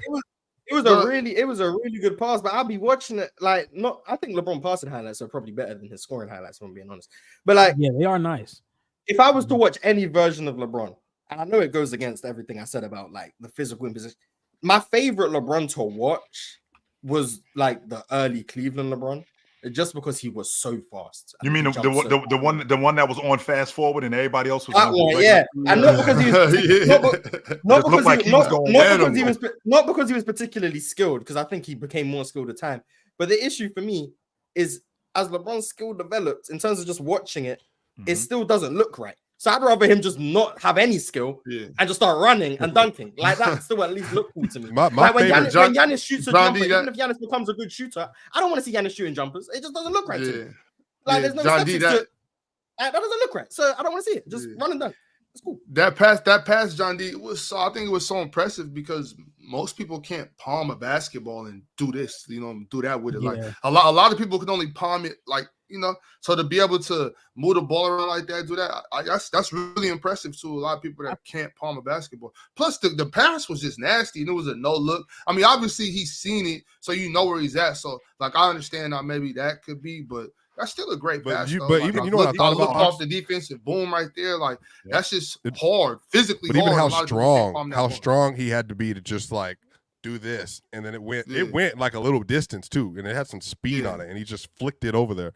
My favorite pass. He was at the 3-point line when he did that. Favorite finals pass is I think it was Steph Curry bounce pass to Kevin Durant. It was an inbound play on the left side. I don't know if y'all remember that. It was inbound play on the left side. The one that went across the court, and then LeBron. Yes, and LeBron, like he didn't see it coming. His back was turned to it, and then KD went and dunked. That was probably like that. That's the kind of stuff I love. Like just stuff. Well, he made up. You thought that pass was intentional from Steph? Yes, without percent. I thought they just messed up the inbound play, and he thought someone was gonna cut, and they did. It was a bounce pass across the court. Yeah, but I think he was from watching that, because I watched that 17 finals. I want to say like 2 months ago. I thought they had a play where I thought someone was meant to come out for the cut, and then Steph threw it, but no one cut. So that's why it bounced like right outside the lane. LeBron didn't expect it. No one expected it. So when he closed out to KD, he's now behind the play. He slips, and then KD rips through and dunks. It was cool. I don't know if it was intentional though, but it still looked cool. But like, Kyrie for sure. That's the one who I forgot. Kyrie is one of the most enjoyable players to watch from that perspective. Yeah, but yeah, I've already said I'm gonna be called a LeBron hater for this. It's cool. You're not though, Mars. And the reason why I am. I don't say I enjoy watching LeBron. I'm a hater. We've heard LeBron fans. We've seen LeBron fans. I'm a James guy, and I understand it. I'm a James guy. You're relatively rational compared to the majority of the population. If I say I don't enjoy watching LeBron, and they're gonna hear it as a slight, me saying that I don't think he's particularly skilled, and I think he is skilled. I just don't think the skill looks aesthetically pleasing to me. He's very skilled. He shoots the three at a very good clip, especially now. The mid-range jumper's never really been there, but he's got a good post game, all of those things. The passing is excellent. He still gets to the rim and finishes with both hands, and the dexterity is great. It just doesn't look aesthetically pleasing to me. Sorry. Hey, you know what I like hezzy pull-ups. I don't know what to tell you. If I'm telling him what I prefer to watch, I like hezzy pull-ups. He don't be doing that to me. So it's just. And you just said it yourself. You just said it yourself when you talked about the tough, athletic, tough shot making two guard. Okay, that's what's aesthetically pleasing to you. I'm more of a big man merchant. I like the big fella, and in the process of liking the big fella, I dig that 6'8", 6'9" wing that runs like a deer.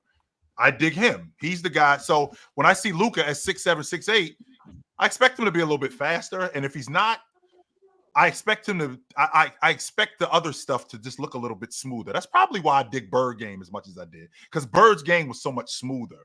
Even though Bird wasn't as athletic, there wasn't a lot of clunkiness to Bird's game. Bird was a lot smoother than a lot of these other guys. So I thought I was tripping when I said that I see a guy who I can respect how good he is, and I can respect him being a great player, but his game is not aesthetically pleasing to me, and that's how I feel about Luka.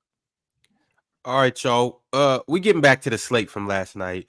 We talked about this game a lot, but the Nuggets beat the Nets in overtime, 144 to 139. He had one of the only stat lines ever. Him and Oscar talking about a lot. You should spend more time on that. No one care about no 29, 18, and 16. You're right. The Nuggets are now 2-2, and the Brooklyn Nets are 1-3. Stop, Mars! You're gonna make me nuts. That's almost 30 and 20. But it's not 30 and 20. It's not 30 and 20. That's almost 30, 20, and 15. Chill. Come on, man. But it's not 30, 20, and 15. We don't care. Yeah, we know that. We know that, Mars. But chill, that's like 30, 20, and 15 is crazy. That's ridiculous. Yeah, if you got that, then maybe, If you got that, then cool. You got 29, 18. Are you trying to give him 2 extra rebounds? Stop talking about this dude like he ain't the best player in the game. Nikola Jokic last night. Doesn't matter, I guess. All right, cool. In case you're an audio listener and you can't see the screen, Nikola Jokic finished the game with 29 points, 18 rebounds, and 16 assists.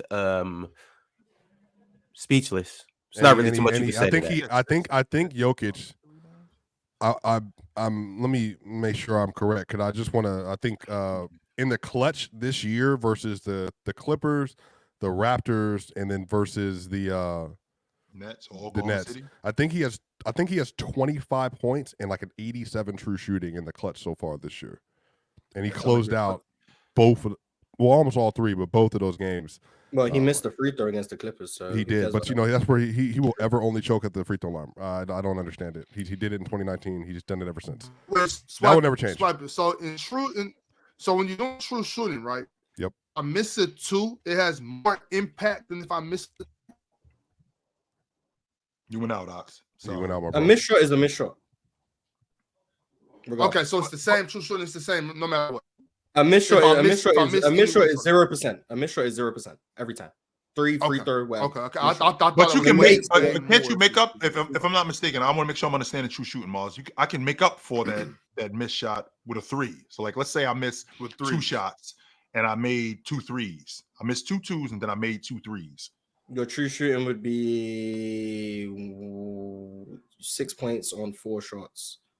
What would that be? 100%? 100% true shooting? And then on top of that, Mars, I went to the stripe and I went to the stripe 4 times and I made 3 of those 4 shots.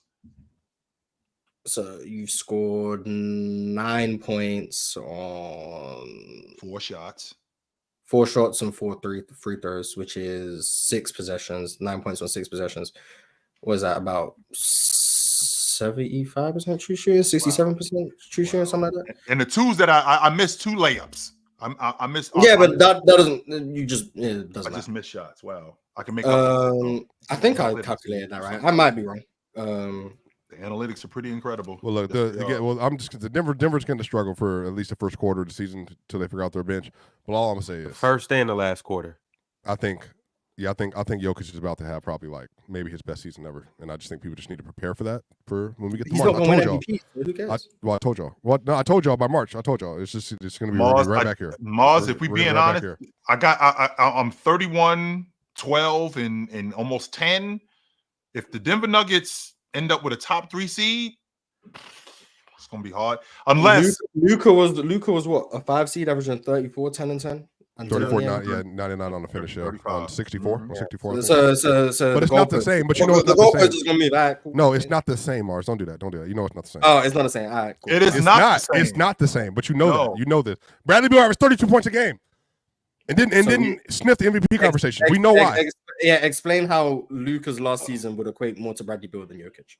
No, what I said was the same thing. Same thing with Steph in 21. He averaged 32 and a half a game, finished third in the MVP race. Bradley Beal averaged 32 and made 13 All NBA. And you don't even if he won games, it's still different. Him like that. Explain how what Luka did last year equates more similarly to Bradley Beal. Let me be very clear about this. And this is going to come off as hate, but this is also unclear. Luka does not have the same impact on the court as Jokic does. Just purely, the Nuggets are better. They perform better over the last several years. Just on court performance, they perform better after the last several years. The offense is better when he's on the court. The defense is better when he's on the court, and he's better in the clutch throughout the course of the last 4 years, and in the playoffs. So like this, so if we're just going bar for bar, just all the way around, just all the way through, this is why it's going to sound like hate. Luka has not had a single season that he's had better than Joker or had a more impactful on-court time on the court than Joker on either end of the court. But it comes off as hate. I still think he's top 3. But if you're comparing him to White, well, how is Luka going to do it 34-9-9? But Joker is averaging 30, 12, and 8. Well, what about this year? Well, the difference is they were drastically different players. They impact the game differently, and that just is what it is. Like they're just different players. That's all I was trying to say. Yeah, absolutely, 1,000%. That's what I was trying to say. That the box score isn't what's going to make it Jokic's best season. That was I think the overall what he's going to have to do to get them where they need to go, and I think the efficiency he's going to do it at, the dominance. I think the fourth quarter clutch stuff, all that stuff is going to be there. I think the defense is probably going to, I would say, Mars, I think their defense will be top 8 again this year. I think their offense might be like 10th, maybe 11th. I don't know how it's going to play out for the course of the year. Best but offensive player and number 10 offense. Yeah, I mean, they'll have the number 1 when he's on the court, and then when he's off the court, they'll sink down to, I don't know who's the worst. Mars, you already told me about about Joker in that plus minus when he's off the floor. You already told me about that, Mars. So it's not my fault. Michael Malone will still just run Jokic and starters and then a bunch of bench lineups where Jamal Murray's having to just do nonsense. It's not my fault that Michael Malone keep doing it. Well, the other if they want their players to win MVPs, it's really the non-Joker minutes that's the issue. They're not winning the non-Joker minutes, period, except for Christian Brown's in the lineup. Which aren't a lot of non-Joker minutes. Just happens to be a bunch of bench units. No, it's Michael Porter, Jamal, and AG have been out there. They were there in the Raptors game. Hush. I didn't watch the Raptors game, so that doesn't count. Which, by the way, Swiper, aren't a lot of minutes because I think Joker averaging something like close to 40 minutes a night. Like, he's 39 minutes a game right now. Yeah, he's playing almost every minute. But Kobe did. That's what I'm saying. Kobe did 41. Kobe did 41 in 05-06. I think. Game was slow. Whatever. But I'm just saying that. I think it was. But I'm just saying, chill. You y'all got mad at me 2 weeks ago when we had this discussion. No, they're bending the rules. I'm like, all right. I'm just saying, all right. You're seeing what's happening right now, and it is what it is. So just fast forward 5 months. 4 MVPs would put him where all time? Not in terms of where you'll be tied. You'll be tied for third. Yeah. Tied for the third. LeBron has 4, right? And then MJ has 5 and Kareem has 6. Is that the rankings? Bill Russell has 5 as well. Yep. Yes. So Jabal got 6. Jabal got 6. Russ got 5. Chamberlain has 4. James has 4. And Joker. When did they bring MVPs? What year the MVPs? 55, 56. 55, 56. Okay. Same time as the shot clock. All right, y'all. The Sacramento Kings and the Utah Jazz played last night. The Kings packed up the Jazz 113-96. The Kings are now 500 at 2-2, and the Jazz, as we spoke earlier, are still winless at 0-4. Domantas Sabonis had a pretty good game last night. He had 28 points, 11 rebounds, 4 assists. I watched 0 dribbles in this game. Same here. I caught a little bit of it. I didn't want to sniff this game. I didn't either. Yeah. So I'm not gonna start making propaganda for a game I watched nothing of. I didn't. Shout out to Domantas Sabonis though, 28. Man, I'm telling y'all, Cooper Flag. Y'all can say what y'all want. He better not go to Utah. He better not go to Boston either. And I'm not bringing no He's reason. going to Utah. I don't know if he's going to Utah, but I do know that we spoke pretty highly on Utah throughout this summer. Not highly, but we spoke better of them than I think we should have because we had them as the 13th seed. I think it's a dumpster fire over there. No, Mars. This is what I'm saying. They are closer to the worst team in the league than they are to the who was 14. We had them at the bottom of the. I had them at the bottom of the West. That was the discussion we had. No, it was the discussion because I remember we had the discussion, and then everyone else picked the Spurs to be better than the Jazz. But that was a discussion we had. Pretty confident I had the Trail. That's as far as it went. No one picked them anywhere higher than 13 in the West. Nope. That was as far. That was the best. I had them 13. I'm not necessarily talking about in the West. I'm talking about in the whole NBA. Are they worse than the Nets? Are they worse than the Nets, Ron? They're right there. The Nets really might be better than I don't know why. I don't know who had them at the bottom of the Eastern Conference. I'm not sure. I did. I think they were going to be the worst. I think they're the worst team in the league. That's where I had them at. Like the Wizards don't exist. I had them the worst team in the league. Yes. I thought they were the worst team in the league. And then I'm watching them last night, and I'm thinking to myself, one or two things is going on here. Either Brooklyn is better than I think they are, or Denver is whacker than I think they are. No, they were making threes. That's the math game. I think to everybody's point, to Mars' point about the Celtics, I don't think they're the best team ever, but they played a math game better than anybody else ever. that's just where the league is right now. And they shot 52 threes. Like, you know what I mean? Like, and they were 12 of 24 in the first half, and I think they went 8 of 32 the rest of the game. They just played they played the math game, and that kept them in the game. Yeah. But yeah, I think they're gonna be all right. I think Dennis Schroeder should get moved somewhere.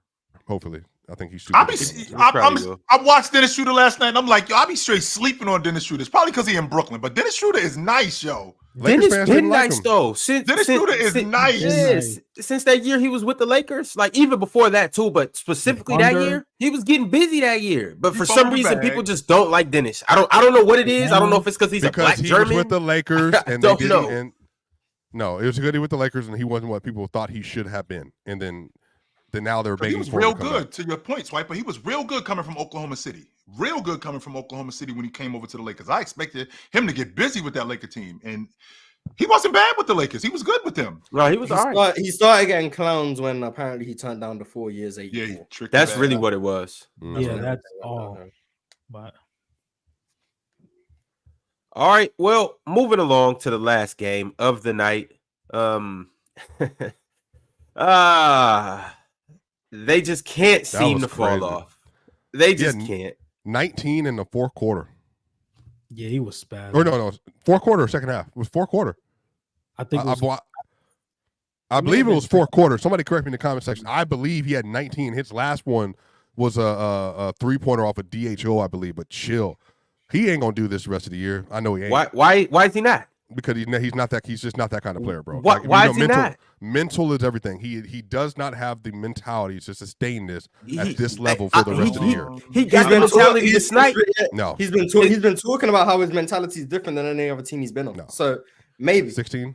As long as he's getting up shots, as long as they are allowing him to shoot threes, Buddy Hield is going to continue to do this. It might not be 28 tonight, but Buddy Hield, I'll be willing to bet you some brand new breads that he will not be able to sustain that no matter how much he shoots over the course of the year.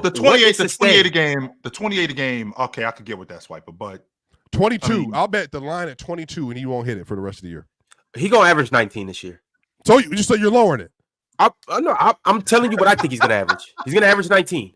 Buddy Hield's averaged 20 before, right? He has. It's not. I know. So I'm trying to give him a good line. I'll do 21. Do 21 for a pair of breads. 19. All right, man. That's what I'm saying. He don't believe. First of all, Ron, have you ever seen a player that you look at him and go, "Yo, he should be playing for pa." Like I see Jaime Jaquez and I'm like, "All right, that's a Miami Heat." Like a Julius Randle, that's a Knick. Mm-hmm. Like I see Buddy Hield and I'm like, "That's dude. He should be playing for the Warriors because he looked like he'd be really good on the Warriors." So I shouldn't be surprised what he's doing because their style fits his game perfectly. Just like with Jimmy Butler when he went to the Miami Heat. He should be playing for the Heat. Everything that he does works for the Golden State Warriors. Playing in transition, cracking the long ball, helping on defense, shot fakes. All of this good. All of this. A bit optimistic on the defense, but I mean, now remember, we'll let it go for the hooping right now. So no. I want to stay there. I want to stay there because the Golden State Warriors have always been a team that's been solid on defense. They've never been garbage on defense, and one of the main reasons why is because they've been a good team. They've been a good team defensive. They've been good as a team defensively. And how they've been good? They've been able to protect each other, helping, getting around screens, showing on screens, things like that. They've always, and Buddy Hield doesn't have to be a great one-on-one player. He doesn't have to be a great one-on-one defender. He doesn't have to be great in, all he has to do is be solid as a help guy. And that works. Yesterday, when I watched this game, I'm watching the Golden State Warriors. All they did was outwork New Orleans. And because no Valanciunas, because no Dyson Daniels, because no Larry Nance, because of no Larry Nance, your dirty work guys. That's what happened yesterday. And Herb Jones got hurt in the third quarter. And your dirty work. And your dirt. I don't think DeJounte. Well, even with DeJounte there, they got outworked yesterday, and that's largely due to their dirty work guys not being there. They didn't get around screens. They didn't defend. I think Phil Jackson has the best quote. You got piano players and you got piano movers. Who are the piano movers in New Orleans? Well, they had CJ McCollum also made a horrific decision in the fourth quarter to kind of change the tide of where the game was heading to. But they lost for the same reasons teams lose to Boston. They lost because of mathematically they weren't going to win. No, that's what it is. That's the decider now.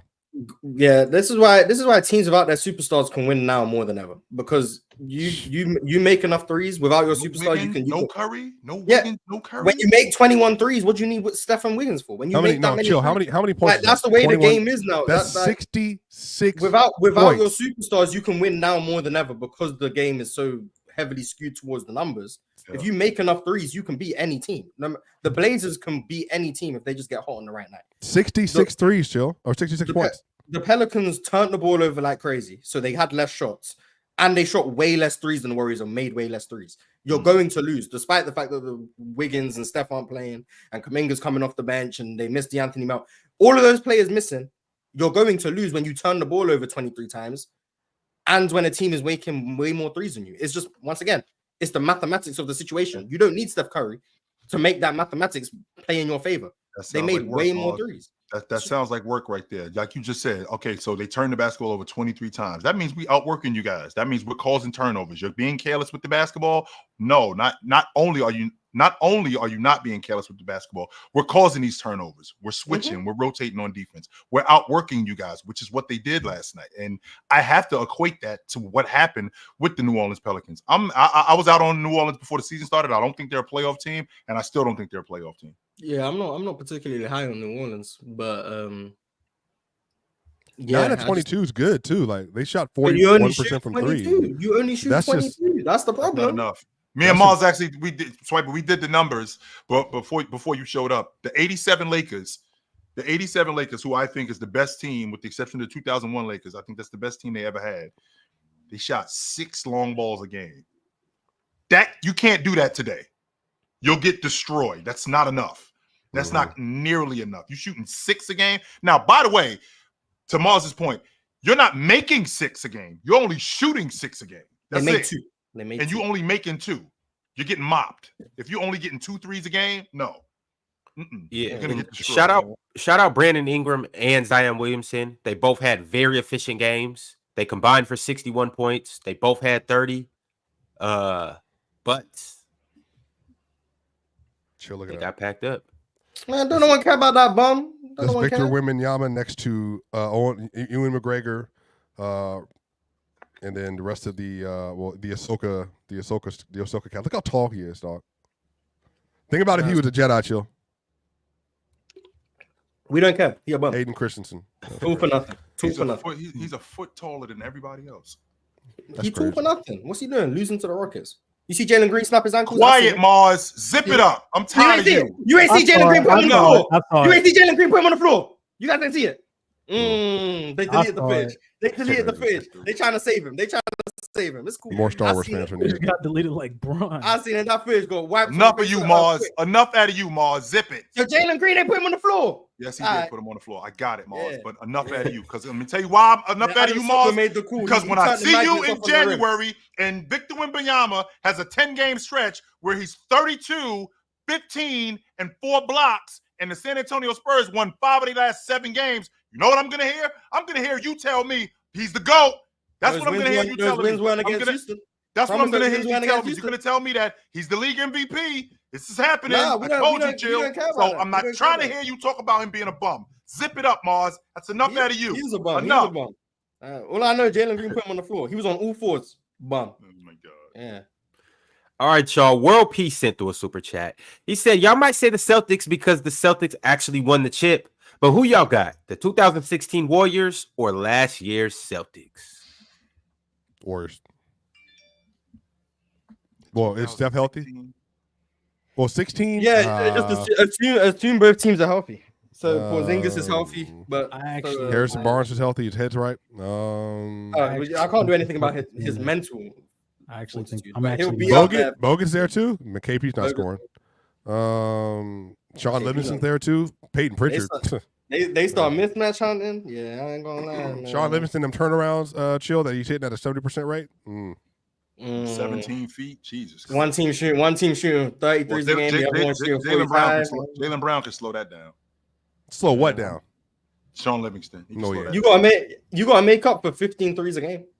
Yeah, that's what we're gonna make up for. If Steph Curry was the unanimous MVP that year, he better. He averaged what 13 a game that year. 12 attempts.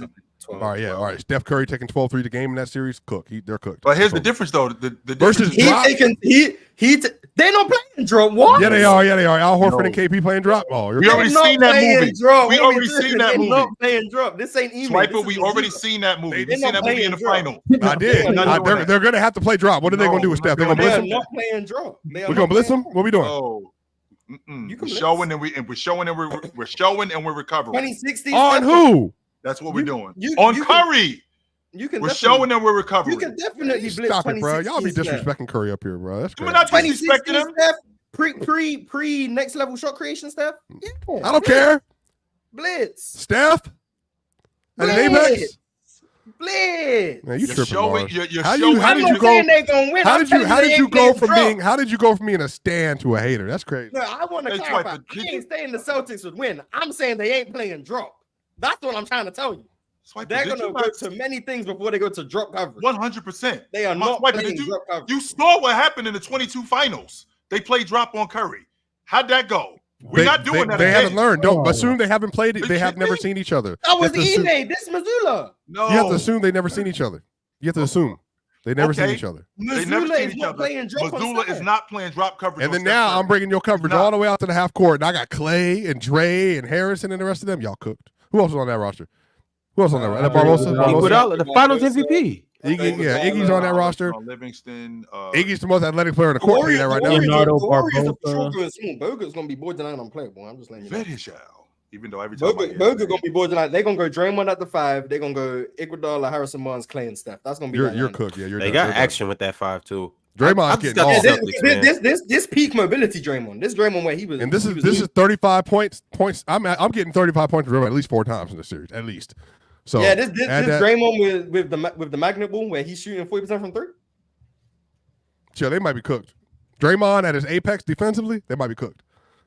Meanwhile, this Boston Celtic team, because I'm not sure about the 16 team, but this Boston Celtic team, more volume with the long ball, bigger, better wing defenders, not just bigger, better wing defenders, tougher. Yes, they're tougher than who?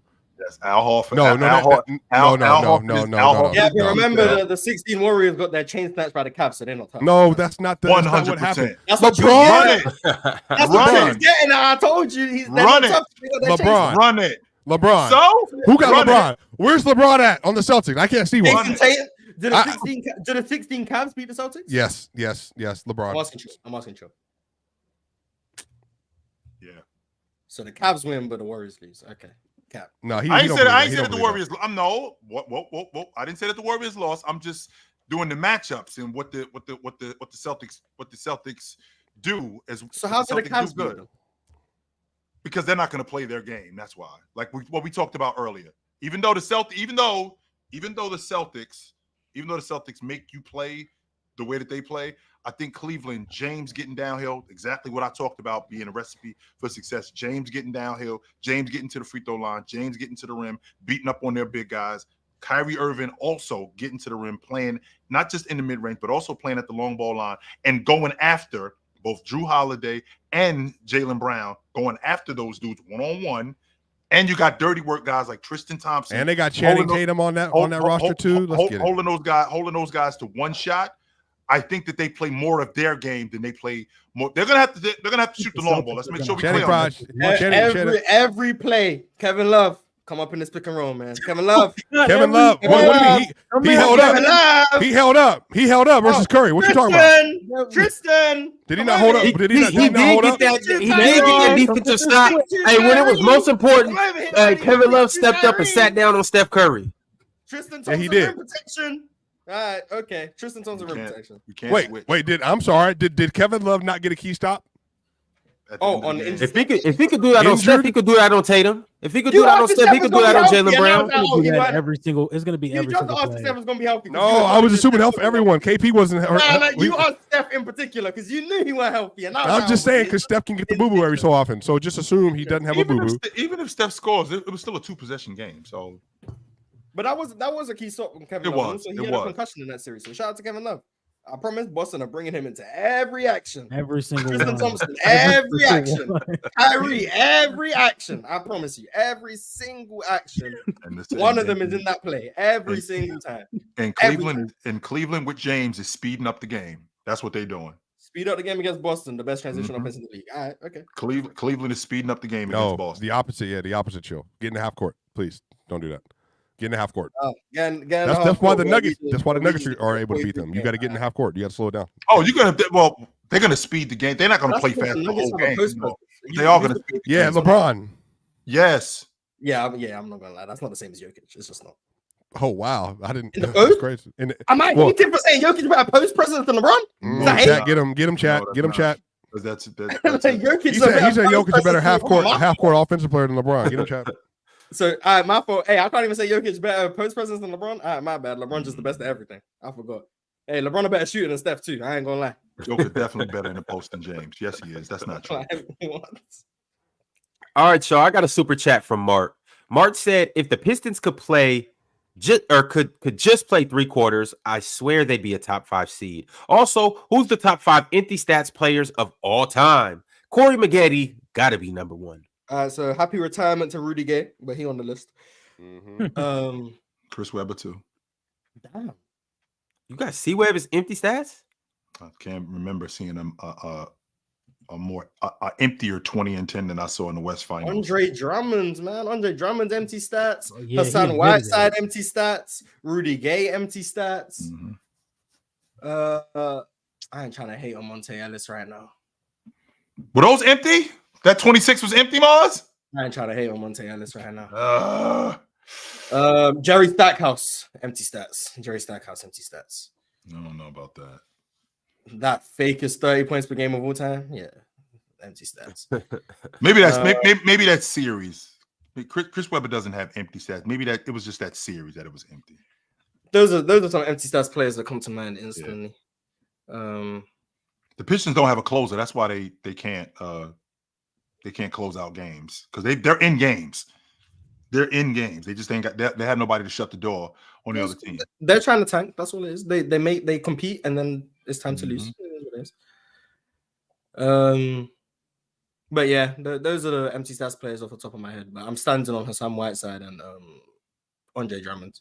Those are like the pinnacle of empty stats to me. Oh, Andrew Wiggins in Minnesota was empty stats. The chat keeps bringing up Cam Thomas. Obviously, we're talking about all time, but they keep bringing up Cam Thomas. Is he the leading empty stats candidate? He's what is he, a third-year guy? I don't think Cam Thomas I don't think it's empty neither. First and foremost, y'all don't do this right now. Ron, wait a minute. Ron, wait a minute. So what makes that empty to you? Yeah, okay, let's start there. Especially for a third-year guy who's trying to prove that he can stick. Which year, Mars? Year 4. He's in year 4. Okay, so we're in year 4. He's trying to prove that he can stick. No, yeah, he's trying to prove it, and he's getting buckets. Like I'm not taking away any of his buckets. Definition of empty stats to you? When you get empty stats, what do you? For me, it's not leading. It's not producing winning results. Duke, you are lying. Or it's not moving the needle towards winning. Cam Thomas better numbers, more important numbers than Cade Cunningham. That's what I'm saying. We're lying. We're just lying. Cam is a chucker. Duke is a Cade Cunningham hater. Don't worry about him.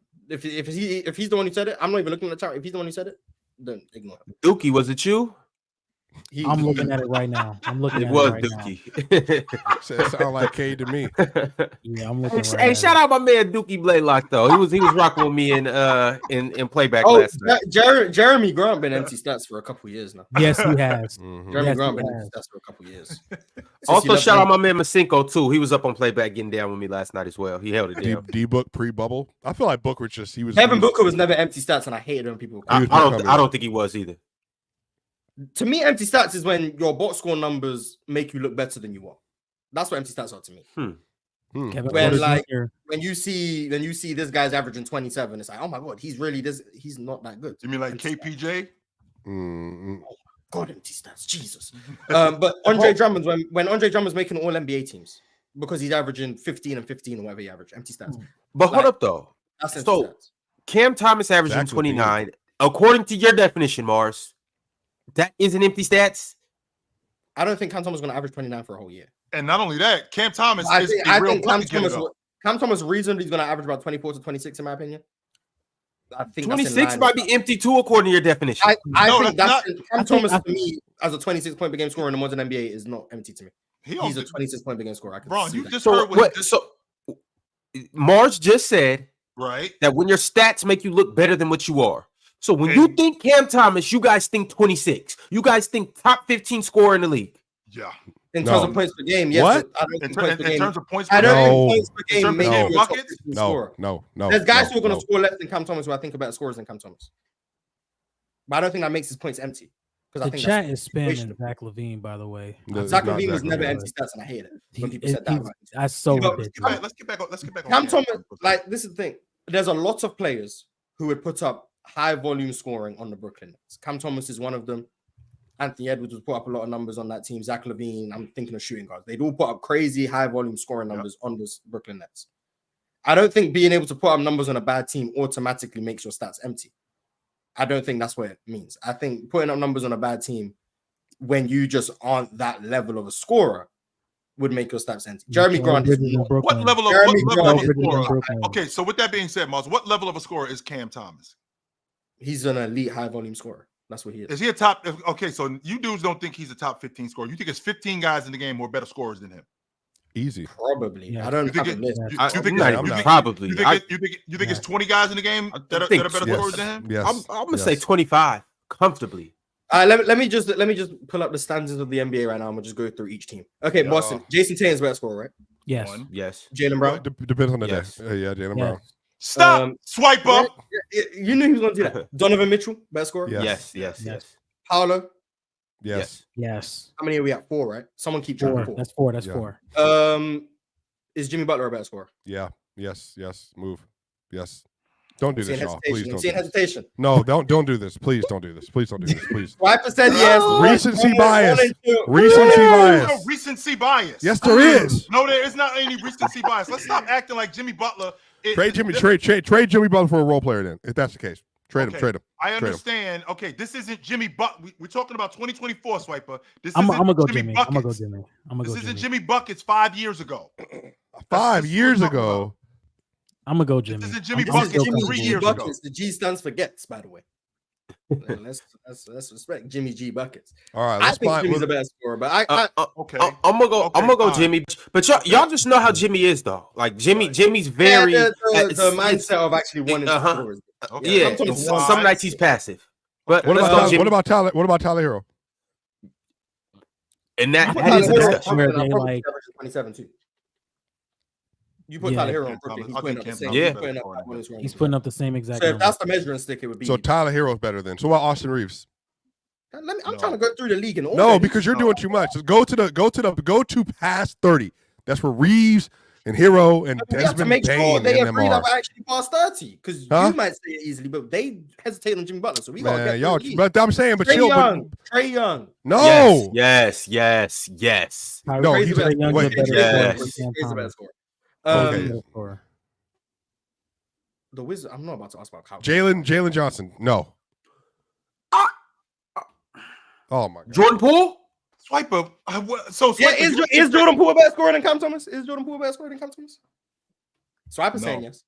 I don't think so. I don't think so. No. What's Poole putting up this year so far? 22, but it's Man, y'all 4-game sample size for real? Cam was putting up 24 last year.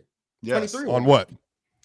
Negative efficiency, but so was In a Jordan better situation than Jordan Poole, by the way, I might add. That was not a better situation in Yes, it Brooklyn. was. Brooklyn was garbage too. What are you talking see, about? chill. You just was in a chill. nice- you just was in a nicer no, neighborhood of garbage. They That's had all. a player I'm gonna that be he only honest, traded for a Jordan first round Poole- pick with Cam Johnson on the roster.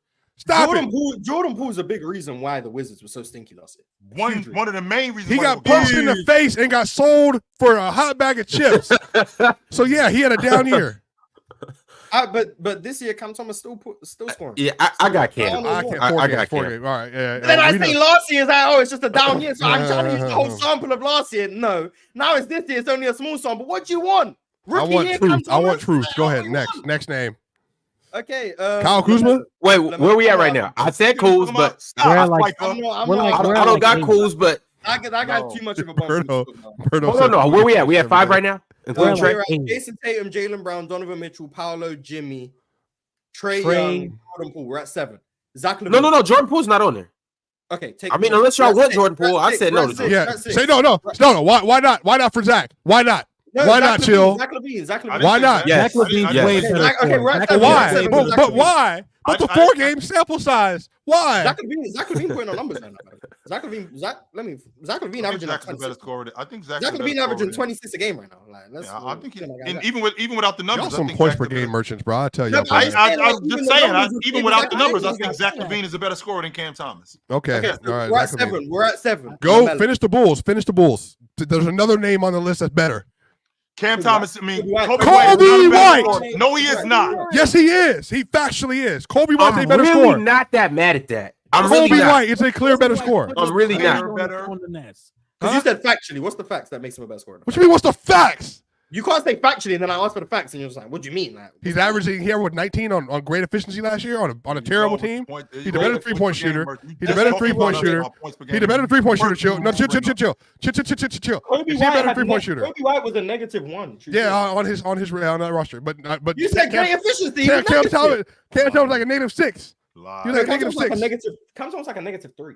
All right, whatever. Yeah, Double it up. -3. But chill. He's a better 3-point shooter, better pull-up shooter. What?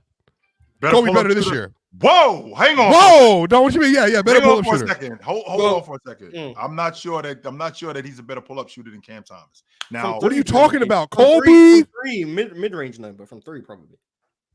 yes. Let's get these stats. He's a better shooter. Get to the numbers. Probably. No, I'm maybe, still yeah. sick of this. Kobe White and Zach LaVine are on the list. Next name. Josh Giddey, he's a better scorer than Josh Giddey. Lonzo Ball, sure. LaMelo. No. LaMelo's the better. So scorer. I'm listening. Before you, Miles, we can actually stop this right now because Swiper thinks there's 50 guys in the league. I didn't say 50. He said 30 at least, but I'm trying to get through. We're at 9. Come on, let's keep going. Brandon Miller. Chill, we gonna get to it. Brandon Miller. Not yet. Okay. I don't got him yet. He gotta show me a little bit more. He gotta just show me a little bit more. Brandon Miller. They said no. Joel Embiid, Tyrese Maxey, Paul George. That's 3. Yes. Come on. That's 3. We're at So 12. we're at Why? 11. Paul George averaged 19 points a game in the playoffs last year on bad efficiency. Jalen Brunson. Yeah. Yeah. Hell yeah. Yes. Mikel. No. He was on the same team as him last year, by the way. No. Nah. Okay, no. Cat. Yes. Yes. Okay, 14. Tyrese Halliburton. Ron, please stop this. I think so. I'm still gonna go. Ron, what are you doing? No, I told you guys I'm not that high on Hallie scoring. Strictly getting a bucket. Who better? I'll take Cam. If I need somebody, Hallie. No, stop it. Because Hallie was one of the best clutch scorers in the league last year, period. And then he went to the playoff. Look at me, chill. And then he went to the playoffs versus the Milwaukee Bucks and was getting late game buckets versus that team in the playoffs. And it mattered. That floater he made. Oh, come on. I mean, bro. Cam Thomas just put the Bucks down a couple nights ago. Hey, by the way, Hallie and Pascal Siakam better scored than him. Well, I'm gonna get to Pascal, but Hallie was not a unanimous agreement, so unfortunately. All right, so somebody answer the question. Pascal Siakam. Yes. I would say yes to Pascal. Yes. Okay. Oh, he's a better scorer than Hallie? He's the best scorer on the team, apparently. I said Okay, Hallie- we're at I said 15. Hallie was a better scorer. Scotty Barnes. Penn Bartok. I'm gonna say I'm not gonna lie. Oh man, and Scotty's in Cam Thomas conversations. Wow. I'm just saying as a scorer. I'll take Scotty. I'll take Scotty over Cam. Why? I'm going with Cam. But not Halliburton over Cam. Interesting. Okay. I'm going with How Cam. is Scotty? That's what I'm saying, Joe. You're so inconsistent. Not true. He's 6'8". RJ Barrett. Yeah. No. Be clear. The Toronto Raptors, RJ Barrett. Oh, so now sample size. That's like 22, 6, Nah. Now sample size. Especially after that garbage ass shot yesterday. Nah. Cam Thomas would have got a bucket right there. We're at 15. Giannis and Dame. Right? Yeah. 17. Chris Middleton. Yeah. Serious. Be serious right now. There's no. Hallie's not to be serious, but Chris Middleton is. Chris Middleton is to be serious. Yeah. Chris Middleton is to be But serious. Hallie's not. Okay. Okay, Chris. Okay. 18. Cade. Yes. Yeah, I got K too. Chill. 19. No. Chill didn't answer. Yeah, Cade's a better bucket getter. 19. Okay. Shea, obviously. No. Yeah, Shea, obviously. J-Dub. obviously. Put Cam Thomas on the OKC team right now. He averaged 27. J-Dub. We're at 20. We're at 20 with Shea. J-Dub. Yes. Oh, y'all are crazy, bro. It's J. Yeah, for me, this is another be serious, but I mean, I guess. No, wait. 21. John, I'm going with majority vote. Say Chet. Say Chet. Oh, okay. You don't have to save those three guys. It should. Well, no, say Chet, but chill. Is he a So better scorer than it's Chet? automatic. So Chet's a better bucket getter than Cam. Yes. Scorer. A scorer. Scorer, period. Putting the ball in the basket. I'll take Chet over. If Ron, Chet was you're being on, outvoted right now. Ron, if you're Chet was being in, if I Chet was mean- in Brooklyn, he'd be a 20 and 10 guy. We're at 20. Yeah, he is a 20 and 10 guy. That's 20. That's 22 names. Okay. Steph, obviously. Yes. Andrew Wiggins. No, Cam's a better scorer right now. Yeah, I'm gonna go with the Cam. season pretty well. I'm going Cam. I'm not about to ask about Kuminga. 4 games of Buddy Hield. Buddy. Yeah, 4 games of Buddy Buddy. Hield. 4 games of Buddy Hield. Hey, Right, man, Hield. give me Buddy. Give me Buddy. we're at 23. We're at 23. LeBron and AD. Yeah, Yes. easy. 25. Austin Reeves. Wait. Yeah, Austin Reeves. I'm asking. I'm Yes. getting to Austin Austin Reeves. Reeves. I'm Austin taking Reeves. Austin No, Reeves. chill. You watch. You're a Over LeBron Cam fan. Thomas? Yeah, Come on, I man. got Cam. I got Cam. But it's a conversation that can be had. No. You don't get to do this. No, stop, Mars. We have seen Austin Reeves in 2. No, but you're about to say something. You have seen Austin Reeves in 2 playoff runs be their clear third. By the way, and their closer has been Austin Reeves. So how are you going to sit Cam Thomas Cam over Thomas Reeves? ain't been to the playoffs. That's not his fault. No, man, but I seen Reeves with 24 on 50, 100 in the playoffs. Stop Cam it. Thomas could do that. He just ain't been in the No, he playoffs. couldn't. No, he couldn't. All right. The majority didn't side with you. It was a tie. So we're just going to say Austin Reeves, no. Okay. Luka and Kyrie, obviously. Yes. Yes. Where we at? 20, 26, Play. 27? Thunder, PJ Washington. No. Play. No. Okay. Thunder? No. Thunder, No, PJ Washington, Be serious, man. No. Okay. Kevin Durant, right? Yes. Kevin Durant, and Bradley Beal. 29. All 3 Yeah. of them. No, Bradley Beal, yes. Yes. 30. Okay, we're at 30 names. We've got to 30. Okay. James Harden, Yes. Yes. Even today. 31. Kawhi, Yes. He's not playing, Yeah. so Norman you Powell. know chill is about not playing. Norman Powell. No. No. Oh, where's Ox, man? Where's Ox? Nah. Damn. So Nolan Sandy. Okay. Do I have to ask about Zubac? Do I have to do No. that based on the 4-game No. sample set? Ah. Nah. Okay. We're at 32. We're at 32. Anthony Edwards, 33. Yes. Game Julius 7 Randle. included. Yes. Julius Randle, Yes. 34. Okay, Yeah, 34. You're not even Nas leaving Reed? up for debate. Nas Reed? Do I ask about Nas Reed? Okay. No. 34. Wait, chill. How is that a no? But Hallie was a maybe. How is How is Reed Nas in- a definite no, but then Hallie is a maybe? Well, first of all, as a rotation player, you're getting way different shots. You're getting way different coverages as opposed to Oh. why is this ridiculous? I don't know what argument Nas Reed. I'm trying to get to the rest of the league. Come on, let's go, Please. Mars. Keep going. Keep going. Zion Please, and Brandon Mars. Ingram. Zion and Brandon Ingram. Yes. Yeah.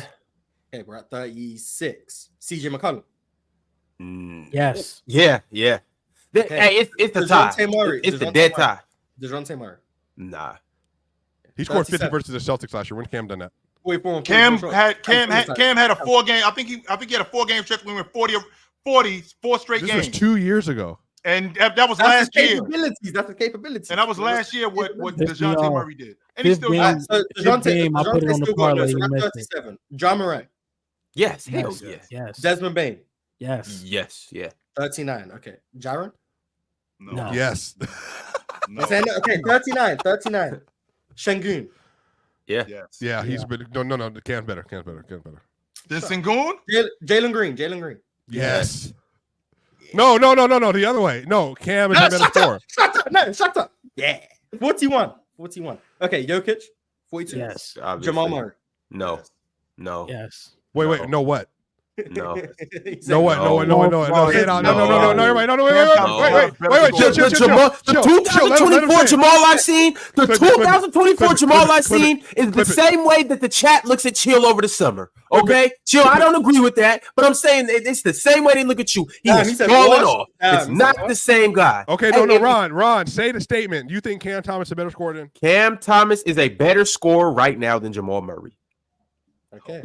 I said it. Clip it. Get me. You still got outvoted, so I'm still putting Jamal Murray No on the way list. am Right, I like doing that. 43. No.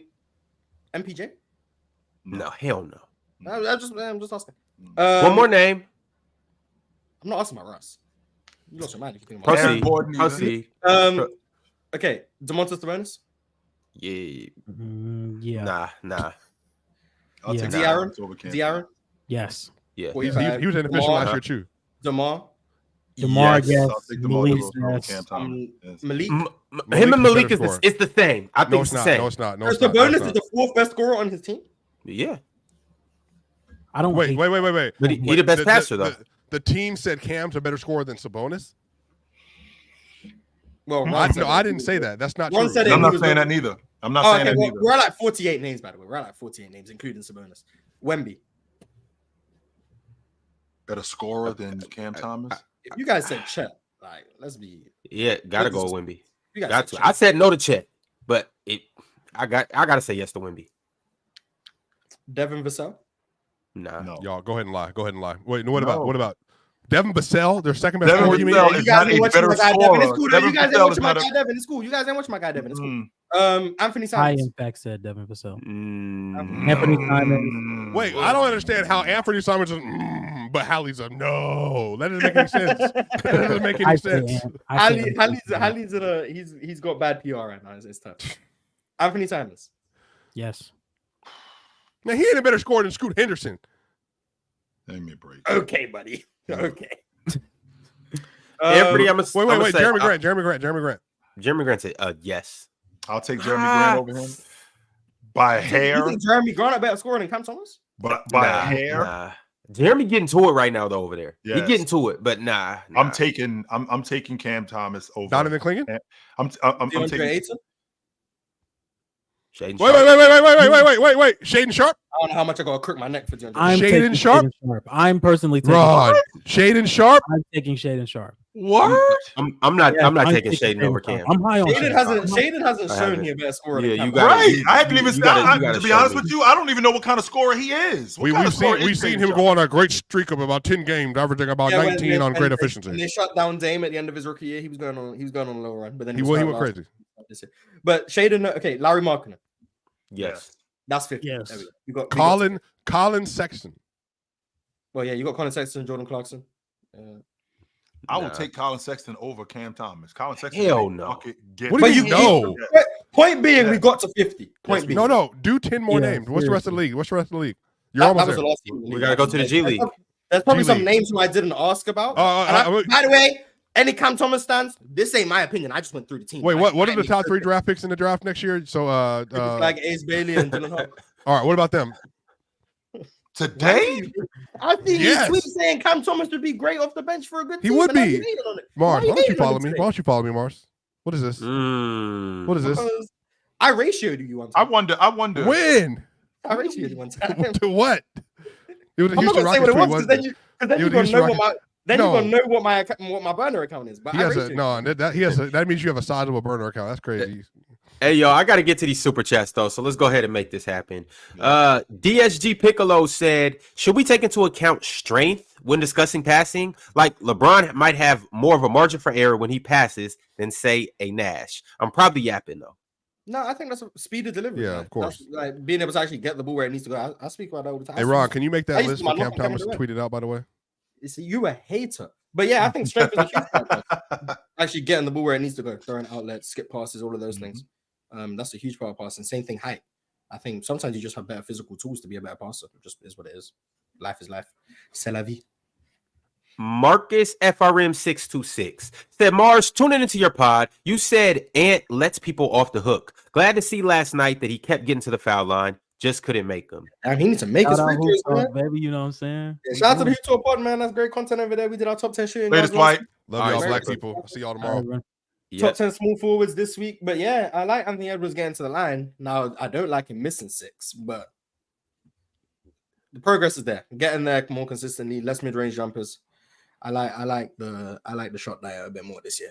He's taking Right. about 13 threes a game so far. How Shooting like 42%. I mean, he do that. Yeah, he banging them. Banging them he three. is. How long you think that's gonna last though? You think that's you think that's Most of the shooting isn't sustainable. Jalen Green's shooting 11.5 at 41%. LaMelo's at like 40%. Like a lot of guys shooting this high volume probably aren't going to last.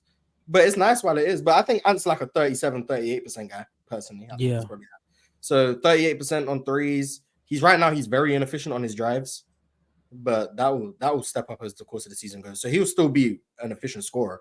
Just the threes will probably come down, but the drives will go up. And he's taking less mid-range jumpers, which is good. So his shot diet's figuring it out, and passing's looking a bit better. So he's improving. And I want to comment on that super chat too. Ant 100% let them off the hook last night. You don't score 24 points in the first quarter. Like that. You got to keep it going though. You are Anthony Edwards. Easier said than done. Like, any of those guys that we just mentioned, Cam Thomas included, when you score 24 in the first quarter and don't score at all in the second quarter and only shoot one shot, you're letting him off the hook. I know Julius Randle got it going in the second quarter, and he was being, he was playing team ball, but damn all that. It's no way that Anthony Edwards should score 24 in the first quarter, and finish the game at 37. And on top of that, too, and this is the main reason I'm saying that, he shot it efficiently. He went 12 for 20. So I'm like, if you're making them, if you're shooting them efficiently, I'm not just saying just chuck up a bunch of shots, but if you are making the ones you're shooting, you got to keep it going, my man. That 24 should have been 40 by the end of the night. Well, the reason he was making the shots he was shooting is because he weren't shooting dumb shots. Yeah, like they changed their coverage from first quarter to second quarter. So when he came in, like he wasn't getting the same looks. Yeah. So if you want to just keep tracking until it's like, was it 5 threes and 6 threes? I don't think that's a good. I don't think that's a good person. I think Anthony Edwards approached the game relatively well. Now, do I think he got a bit too passive? Yes. That's the main thing I'm saying. I'm not necessarily saying just chuck. I'm saying he wasn't even looking at the hoop. He made good reads. Like I'll give him that. Like he shot 10 shots in the first quarter, and then they adjusted their defense. As any good competent defense would do, they adjusted their defense. So he shot less shots. He shot 10 shots in the first quarter and shot 10 shots the rest of the game. Now, obviously, there's free throws involved, so he actually did shoot more than 10 times. But like you get what I'm saying. Like they changed their defense, so he had to adjust accordingly. Yeah. It's better than going out. Oh, I'm 8 for 10 in the first quarter. Let me just keep tracking, even though the defense has changed, and now I end up 14 for 36. Like, yeah, I mean, it's Anthony Edwards, though. He shoots tough shots regardless. On any given night, Anthony Edwards is shooting tough shots. The turnovers are what concerns me, but we'll figure it out. All right. Alan L said Luka is finally got his four warm-up games. Luka finally got his 4 warm-up games out of the way with. The law averages is about to hit to Houston like a truck this Thursday. Yep. Klay Thompson went 2 for 7 last night. Luka hasn't had a good game. Here it comes. Hey, at least Kyrie got it all out. They're gonna combine for 90 against us. It's gonna be depressing. Luka's shooting like 36% from the field this year. After the game tomorrow, he's gonna be at 52%. It's gonna, I'm gonna be mad as hell. But I've already accepted what's gonna happen, so I guess I can't be too mad. We gonna get destroyed. DeSarmo said the Jokic media already talking about 30, 12, and 8, and taking this bad team to a playoff spot means his 4th MVP. The goalposts only move for their king. Cook. DSG Piccolo said, Swiper, can you explain why you think this might be Jokic's 05-06 Kobe year? He did explain that. Yes, he did. Smooth Tube said, with Mars' track record on predicting games, everyone bet the over on every single Celtics player's threes. You're going to lose, man. I'm telling you, they're going to go 2 for 50 tonight. Carlos Hernandez said, hey, chill. Do you still think Minnesota finishes higher than the Mavs after last night? Yes. Devin said, or he's been a member for 15 months. He said, 15 months in this thing. Shout out to Jello Town and that little ass goatee. The OKC Big Dogs winning it all this year. Facts. Carlos Hernandez also became a YouTube member. Shout out to Carlos. Welcome to the show, brother. Dejan became a YouTube member, as well as Miranda Foster. Salute to them. YSN Big Money has been a member for 19 months. YSN said, Buddy Hield equals Clay 2.0. He gonna win MIP. Plus, Lakers got a solid team. We putting some pressure on the West this year. Shout out to the panel. Goats. Buddy Hield is Clay 2.0. Easy. Let's chill out. Hey, that boy is spraying over there, though. Mm-hmm. He got a flamer, though, Ron. I ain't gonna argue that. Letting it go. Yes, he got a flamer. 100% he does. No Cat Prince said, I know y'all seen my Warriors last night. We seen Buddy in the game. Mm-hmm. Saw it. Masinko said Ron plotting on Swiper downfall last night was peak. Mm-hmm. That's what you're meant to do. Nuggets. Yojo XYZ said, I love that boy Buddy right now. Splash Buddy. Hopefully he can continue this, Ron, because when we get to that stretch where Buddy is, shooting like, I don't know, 31% on lower efficiency, now it's going to be like, trade Buddy, get him out of here. So hopefully he can keep it rolling. If he's in a different mentality, they might actually have a really good player. We'll see though. Yeah. He just got to keep shooting without thinking about it. That's the problem. We'll see. Julius Irvin said Boston should have lost to Detroit. I'm not impressed. But they didn't. They didn't.